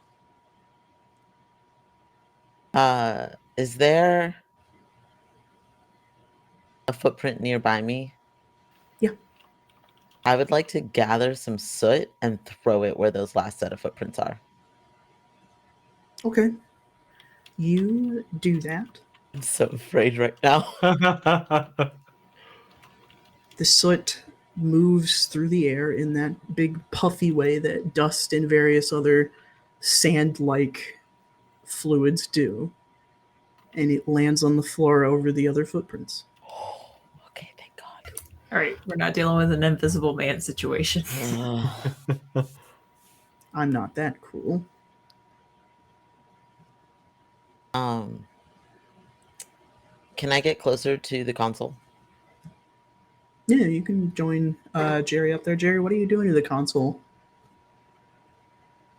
Are there buttons? Is there something that's There detachable? sure are. There are buttons and knobs all over this goddamn thing. Okay. All right. In that case, does anything look like an eject button? Why don't you go ahead and give me a roll for that? If you have anything that has to do with figuring technology, I will allow you to add that to your roll. Nope. All right, just a raw d20 then. 19. 19. Yes, the internal of this console is where they were storing the tome. It seems like they were using the projector in this thing to sort of project the arithmancy. And you see Valentine as you approach. Jerry flips a switch and a panel slides open and a little podium begins to rise out. That podium has a single connective socket in it where the tome would sit to sort of read the information through the console. It is not there.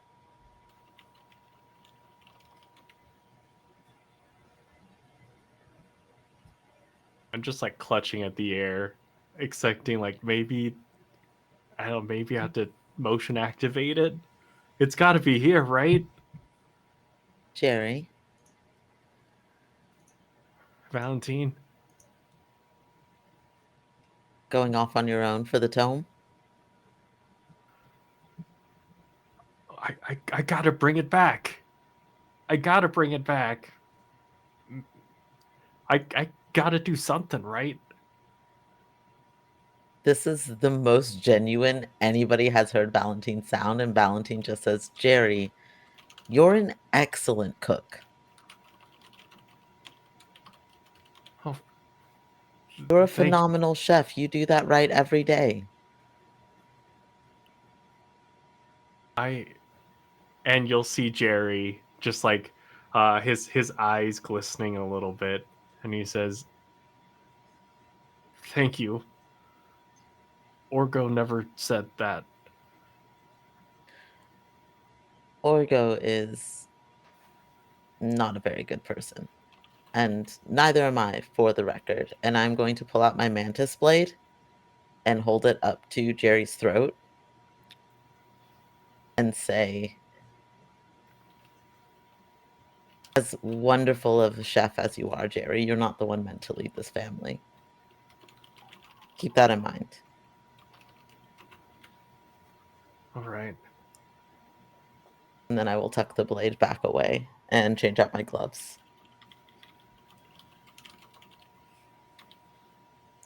What are Jerry the will rest just kind of of you? gulp. What are the rest of you doing? I will note for Jerry and Gwyn, there is a floppy disk socket.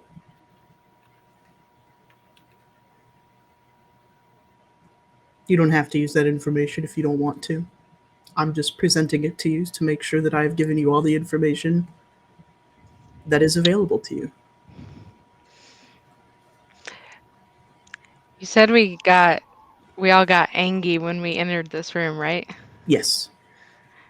I think just to flavor it a little bit, why Gwen's gather information was a little low is because she probably like attempted to gather some information, but then just wanted to clock what Millie's doing and where Millie is, and kind of like was trying to focus over here, and then it like shifted. And also has kind of like the hilt of her blade gripped. I think when like she was just like kind of like trying to clock what Millie was up to and just like looking around and stuff, I think Millie would just be kind of like not like a prance, but like that walk that's just like very whimsical through the room. And if like I think she'd just like catch your eye at one point, just give you a little wink, and then keep walking.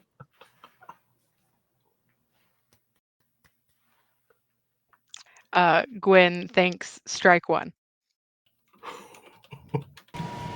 What are Millie and Chance up to?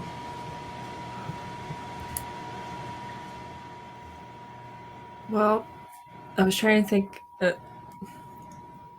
because I rolled a 1. I was like, well, I don't have any new information. But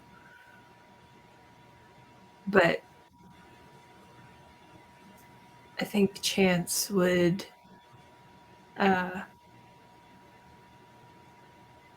observe like what's happening and loudly say, just a reminder, none of us currently hold the tome. Therefore, our odds of actually surviving this mission are still significantly up as long as all of us remain in the party. Speaking of which, and Chance is just going to look up and through like this whole setup say, he couldn't have just disappeared to thin air, could he? I can. Explain. What do you mean? I do that. You saw me do it just a second ago. Does Brother Plight have the same abilities you do? I don't know. I've never talked to him. I'm just saying it's not impossible.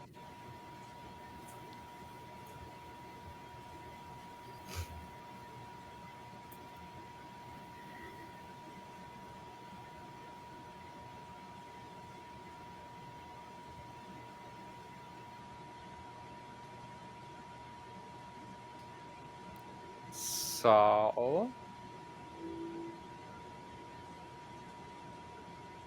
looks like we gotta look for Plight. Do we think that he has the tome? It's not there. We can keep looking.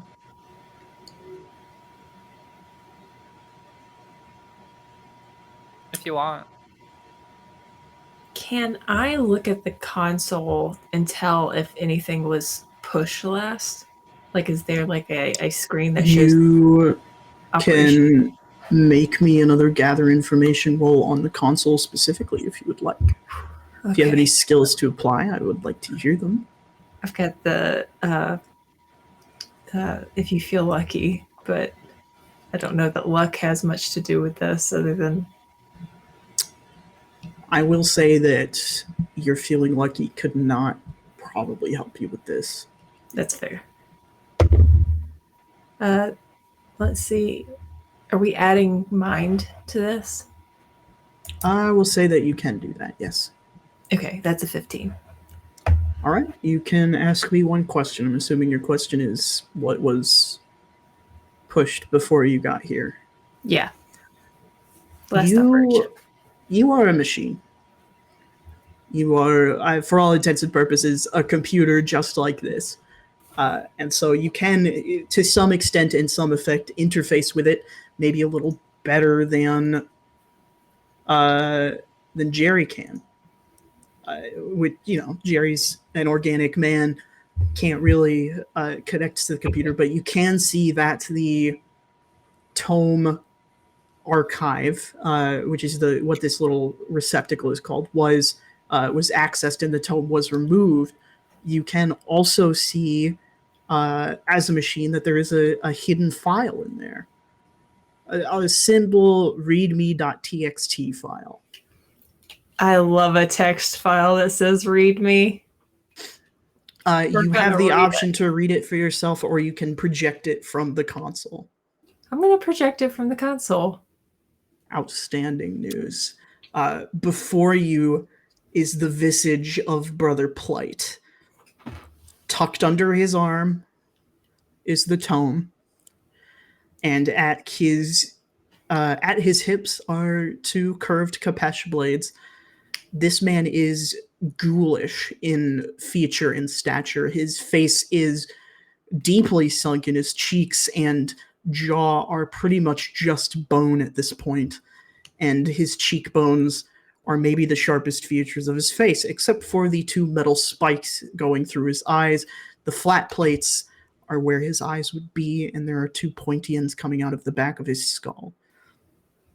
He has snow white hair, something you can tell even in a monocolor hologram like this.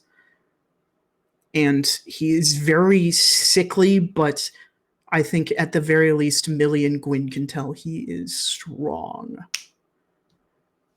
Someone this angry gets to be this strong, especially when you are the very son of a walking, assumedly, a walking divine prophet like Mother Grievance. Plight clears his throat. If you are reading this, I have taken this tome. I am sure you are wondering why the Order of the Night Watch might need it, and I ask that you look at your feet and see not only that you are standing in a trap, but in something that is going to help us restore order to Farlight in a much greater mean than Brother Blight ever could have hoped with Project Arkham Icarus. Arithmancy is a powerful thing, forbidden for all time by the Rust Callers.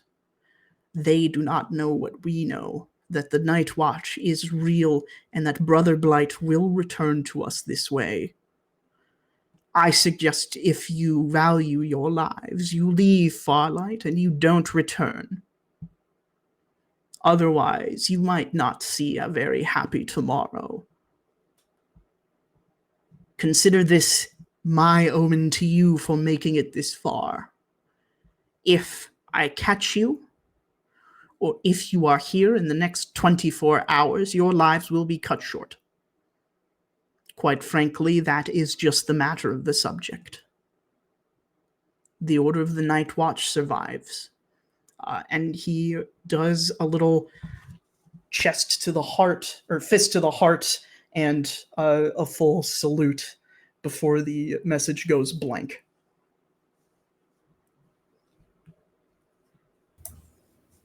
Well, I guess we now know that he does have the tome. You looked awful. Out of character. But them cheekbones, though. Did Orgo tell us what was on the tome? He told you it was a tome of arithmancy. Okay, gotcha. So that all lines up. Okay. Do they have like a base? The Night Watch? Yeah, Yeah, there's very pointedly a dark steel castle at the top of Farlight. gotcha.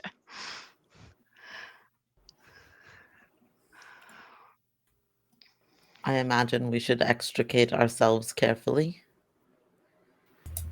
given this is a trap.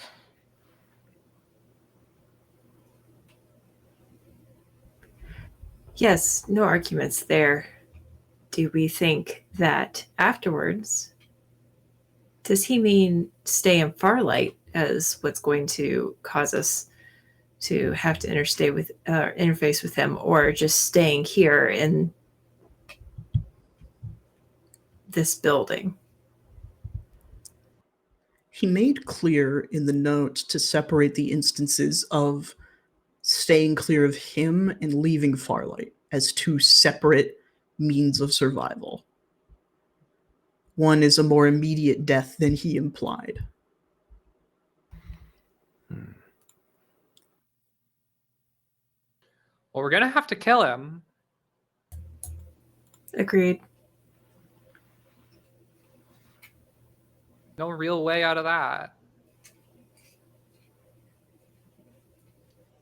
The comfort with which you say that, Millie, is fascinating. I'm not happy about it. It's gonna be hard.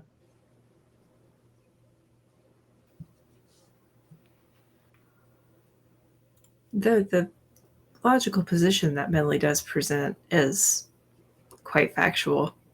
If we don't fight him, we die. If we do fight him, we can potentially die.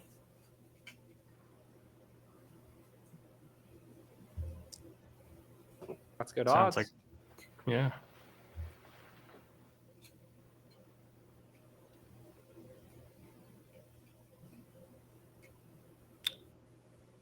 Would anyone else like to do anything else with the console before you leave? Can I disable this trap? You would have to first figure out what the trap is.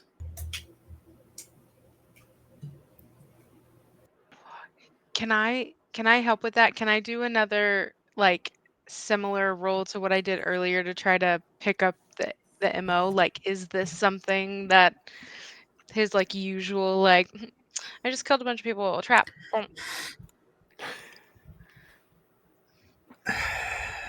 No. Okay. This is... I think only one of you could probably solve this. Because only one of you does the kind of magic that is sister to arithmancy. Arithmancy, I will tell you, is a very ritualistic magic, a very physical magic. It is something that requires physical ingredients and patterns to cast with. Oh, snap.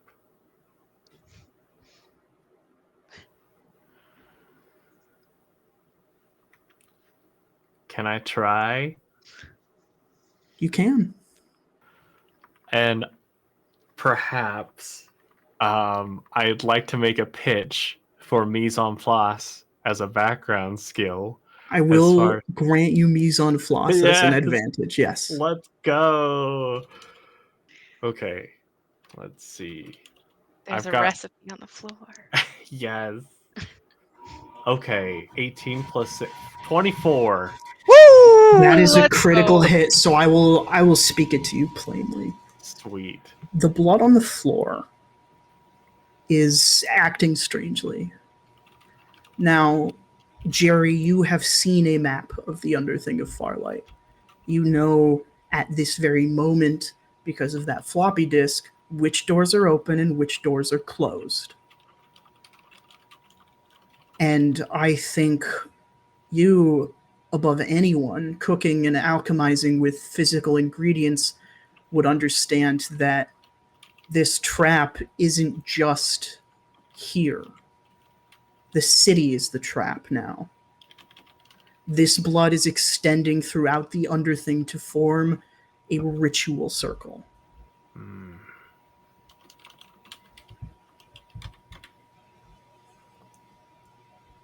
What can I do about it? Unless your magic alone is strong enough to combat Brother Plight's, you can't do anything short of killing him. Okay. All right. So, I know what's going on, and it's bad news. We have to kill him. Even if we're in hiding somewhere in here, we're screwed. The entire city is a part of it now. The entire city, and I'll gesture towards the blood. They've set it up so it runs through everywhere here. So, if we want to have a chance for us, for the family, for each of us to keep doing what we want to do here, we have to take him out. And I think Gwyn and Chance particularly, Chance because you're a very logical machine and this is something that you've been looking into, and Gwyn because you know that the Dark Citadel is a fortress and a half. It would be difficult for you to get in. Plight has to have come from somewhere, has to have an access point to the Underthing. And you saw where he came from.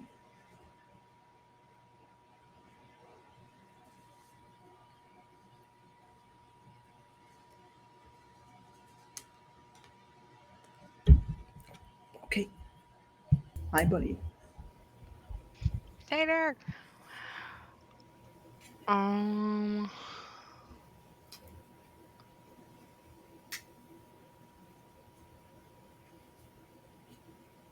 going to turn and look at Blair and say, if I may, I do believe that we could just follow the steps from whence we came and we might be able to have some measure of surprise rather than going from above through the front door.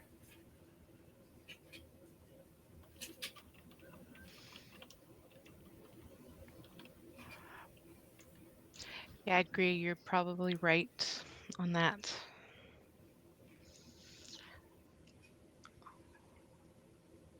Well, if we're gonna go kill him. When? Mm-hmm. What I gave you before, can I borrow it for a second? Yeah. No, she'll hand it back to you. Thank you. And Jerry is going to plug it into the slot, and he'll say, I saw this earlier when you had gone ahead, Millie and Valentine. But I think if we want to have a chance at stopping him, we all need to know where everything is.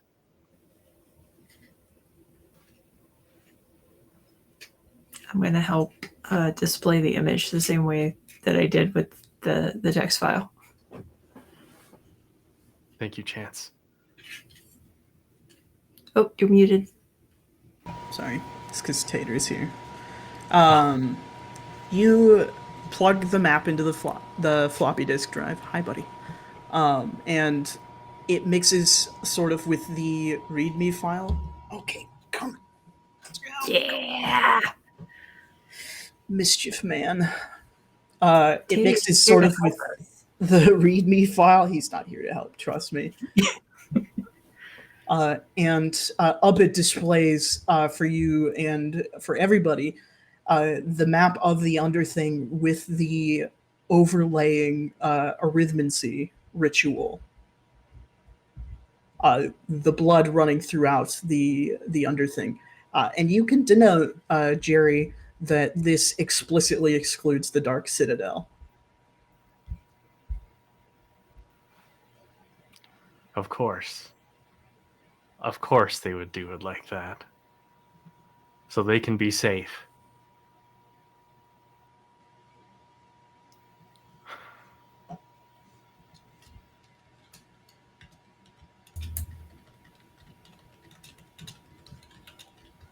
But we've got a bit of the layout now.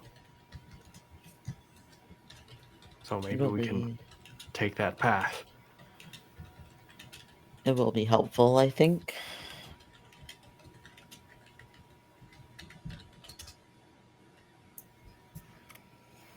Well, All right, well, you guys have fun. And Millie is going to start grabbing some things. Fuck is Millie grabbing? Just picking up like a few things from down here that she has assessed that she needs. Cool books. Millie, Mhm. to be the head of a crime family, you would need the family to continue to exist. Am I correct? Probably. It'd be kind of So, sad otherwise, I guess. so what do you get if you don't participate in taking out Brother Plight? I don't know. It's a big world. Plight gave us 2 options. I just, thought about it. I think the vibes in here are super harsh. So, I don't know. I think I'm taking the second option, is what I'm saying. Millie, we're allies, right? Yeah. I still know that card trick. I would love to show you if you would help me out.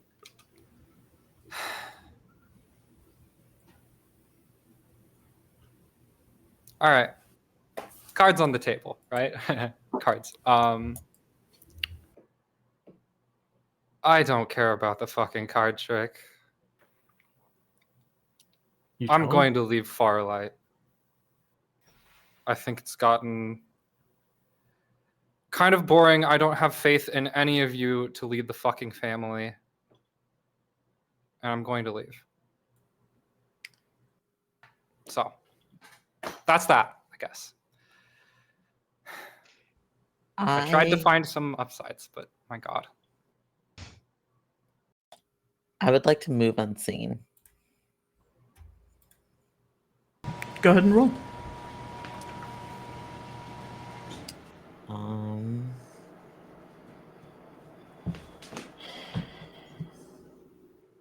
As long as everybody thinks I know what I'm doing, I'll probably be fine. Yes. Can I apply that? Yes. Okay. And I just need Can to I check. do something to help real quick? Ooh, I don't know if I'm gonna Chance wants say to help with no this. because I don't know what's happening. Right. I was just about that. I was going to hex Millie. Oh, snap. If Chance But- wants to, I'm not gonna stop Chance.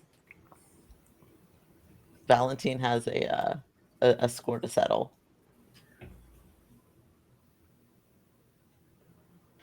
It's Yeah, gonna be- I'm gonna let you go for it. I'm gonna sit back and let you settle your score. That's gonna be a 15. A 15, you get in, but getting out is harder. You leave something behind or you take a problem with you. I get in. That's all that I need. This is Harp. Tell me if this flavoring makes sense or not. In my head, like cards on the table. At some point, Millie's hands are also on the table. I'm guessing. I would like to grab my mantis blade and strike it through Millie's hand.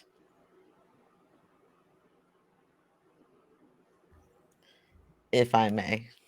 Yeah. I think like to further kind of flavor it, I think Millie had completely discounted Valentine. I don't think she saw Valentine as a threat at all, because Valentine knew she didn't want it and didn't want it himself. So I think it makes perfect sense. I think the blade strikes and Valentine leaves it for a moment and just says, "A hand for a hand," and then I'll pull the blade back out, fold it back up, put it back in the bag. Are you done? And it's like clenching her hand, like in her other one. I am. Anybody else? Last chance you'll get to say something to me. Just metaing before I say something. Before Gwen says something. Y'all said that the whole town was trapped, right? Okay, just checking. Um, I think if Millie like looks over at Gwen has a like just a sickening smile on her face right now. This is great. This is awesome. Just it's like favorite TV show right here. Um, and was just gonna say, not that I'm surprised, staying around while it's advantageous and then skipping when it's not. But did you not hear them? The whole city's trapped. Did you not hear me? I'm not staying in the fucking city. How are you gonna get out if it's all trapped?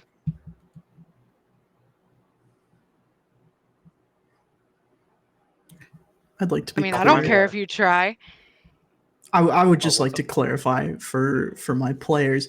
The city is not trapped. The city is just the sacrifice they Oh. need for the ritual. I think that's Oh. still a trap. Yeah, but it's not. It's not like I you feel can't like just that leave. falls within the realm. That's not like Millie walked. Yeah. Oh, okay. I thought you couldn't leave. Oh, shit. No, I mean Rewind. they've been disallowing people Um, from leaving the city, but that is not without Millie's skill set. mm. Okay. Then to Maybe that I'll make good old friends with some scavs out there, you know? I'd love to see you die trying. With that, Alright, I yeah. think Oh, sorry. there's just a twitch with Chance. You're like, I'm gonna go make friends with some scabs out there, and Chance just twitches and goes, Millie, I truly do want to see you on our side. It does statistically advantage us with your skill set, but also I feel like the family wouldn't be the same without you. And Chance is going to have another one of the union cards pop out of that little slot and just hand it over to Millie. Say, if you want. I'll keep this close to my chest. And it takes the card. All right. Well, it's been great. And is going to start walking away. If nobody stops her. Okay. And I think on that very somber note, we are going to pull away and pull out just far enough to see the outline of the ritual on Farlight, and then pull out to the Dark Citadel. The last scene we're going to end on are Sister Anger and Sister Fear with Brother Plight in the war room, looking over the Arithmancy tome. They are looking at a resurrection spell. But for someone as powerful as Blight, you need a lot of blood. A sick smile is permanently plastered on Plight's face on account of the shriveling of his skin. But even still, you can tell that this moment is the most genuine he has smiled since becoming this way. And they turn to look up at a throne where Mother Grievance, shriveled and old as she is, lifts her hand off of the throne to wave them to begin the final phase of their plan. And that is where we are going to end this evening, this fine little episode. We are going to go around and give our players a chance to plug anything they would like to plug. But first, thanks for watching. Thanks for joining us. Thanks for sticking with me through this interesting theming that I've been working with for this. I'm very proud of how this mini-series turned out, and I have only my players to thank for that. So I'm going to give my players a chance to go around, and we're going to do it a bit interestingly this time, because Harp is not going to be joining us next time. I'm going to allow her to go first and plug anything she wants to, and then she can go ahead and popcorn it to whomever she would like. Wow, I'm flattered. I'm Harp. I was Millie. She's just gonna live away from stuff. If the rest of the party wins, she'll probably just come back straight up. She'll probably get bored and come back and just act like, "Hey, what's up?" But we'll see. You can find me most places at Harping Harp if you want. I make videos on YouTube. So if you want to give me your fraction of a cent, you can watch that without ad blocker. That'd be cool. What else? Oh, I'm on They Call Us Villains every other Tuesday. On Entropy Emporium. And that's it for now. Wow, I'm really Oh, you guys have so much to say. I feel like I should just like fill more time in space. I don't know. Keep the pacing going. Hey, listen, Blair, why don't you go get him, champ? Thank you. I have the popcorn now. I will say mine and then I'll come back around for HSC so I don't take up too much time. But hi, I'm Blair or underscore Canadian Moose. I've been playing Gwen, and what I have coming up this Saturday, I'm going to be over on. I think I talked about this last time we played, but it didn't happen, so I'm saying it again. Over on Roll for Felicity's channel, Taylor's channel, Over the Table, which I've been asked to guest on. Myself and other Taylor, Potato, are both guesting on it. We had to cancel because of last minute work bullshit, but hey, now we get to do it this weekend, which is really exciting. So it's going to be, it's kind of like a reading TTRPG Reddit stories type things and reacting to them. And this one is specifically player versus GM stories. So really excited for that. That's going to be, let me check time. That's going to be at 2 p.m. EST. So yeah, over on twitch.com/.tv, sorry, slash Roll for Felicity over there. Over the Table is what it's called. And then, can I talk about other things?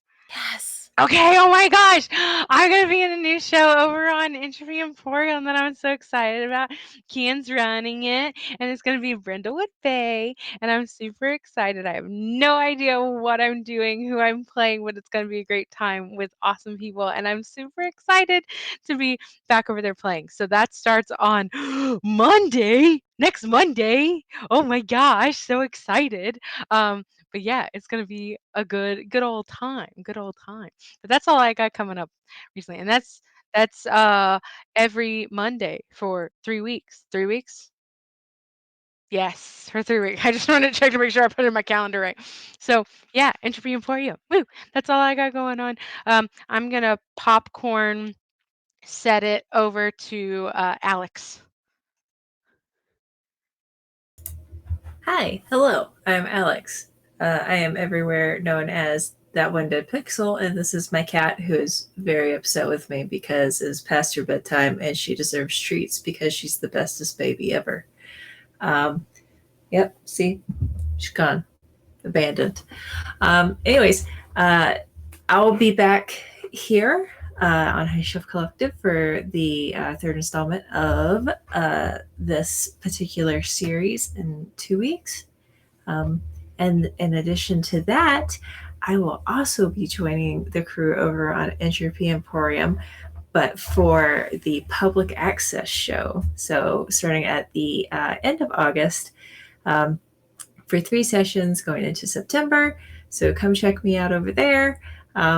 going to be so much fun. I longtime chat gremlin over in Entropy Emporium, and so I'm very much looking forward to causing chaos on the screen.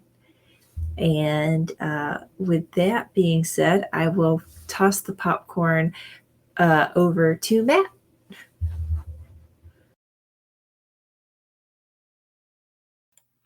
All right. Thank you so much. I'm Matt. I've been Jerry this evening. You can find me everywhere as Improv and RPG. And oh my goodness, I've had such a blast with this game. This has been so incredible. I'm sad you won't be here next time, Harp, but oh my gosh, I'll always keep Millie in my heart. And I'll popcorn over to Kian. Hello, everybody. My name is Kian. I have been Valentine today. My, Valentine's going a little off the rails, and I could not be more thrilled about it. I will be here for the last episode of Beacon Bites. I will be returning for Arc 3 of Beacons of Farlight, which I'm so excited about. Playing my little lad who got a major lore reveal at the very end of the last arc. So we're going to see how that goes. I will be GMing Brindlewood Bay, as Blair mentioned. This is going to be an alternating anthology series with public access. So I'll be doing a round of Brindlewood Bay, a round of public access. We'll go back to Brindlewood Bay. So I'm excited to get some new faces on Entropy Emporium.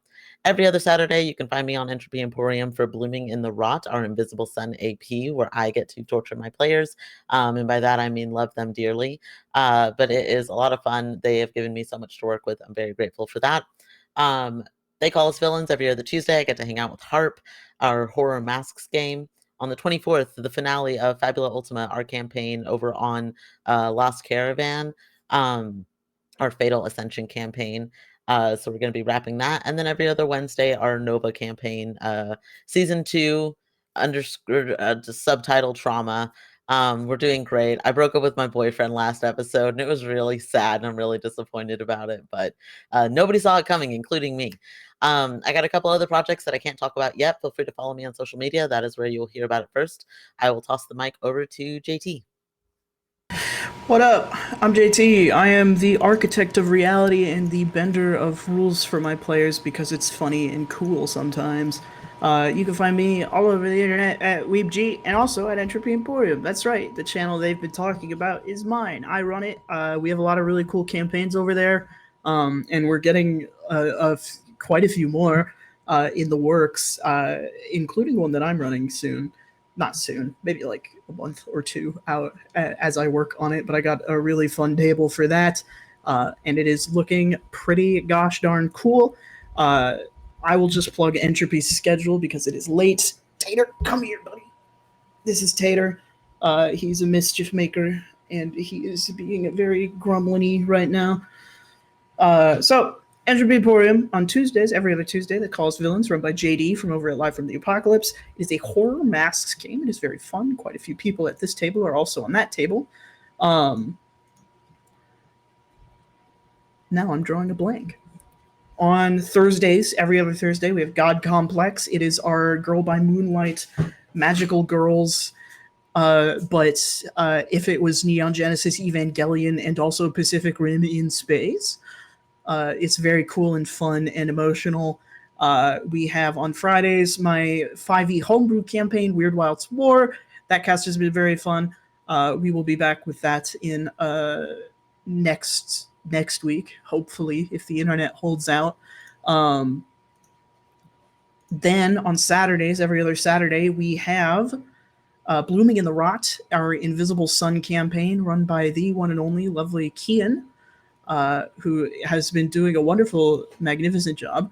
And then, of course, as Blair and Kian mentioned, we have an anthology coming up very soon of Brindlewood Bay in public access that Kian has put together, which is also very fun and neat and cool.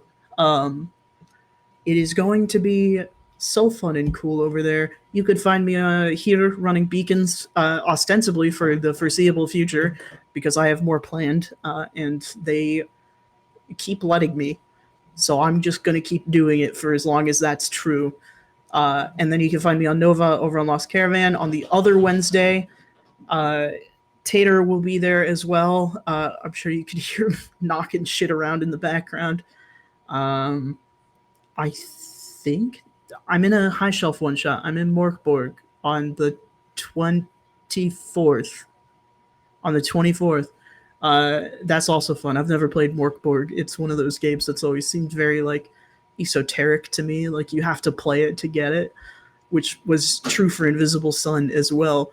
But I'm going to stop talking now. I'm going to let Blair do whatever Blair needs to do before we sign off. Hey, it's me again. I am bringing you the rest of the HSC calendar that we got going on. This was Beacon's Royal Flush. We'll be back on the 21st for this. Hopefully, if this is Thursday, tomorrow on Friday, the 9th, the final episode of Sigil and Shadow, Cursed Curriculum, a Sigil and Shadow miniseries, will be happening. It's ran by Bobby from 2000 Tales. It's been really cool, really great. They're at a university. A lot of magic shit's happening, and mystery. So definitely catch the end of that, and then go back and watch the full thing. It's like 4 episodes, so very, very easy to watch everything.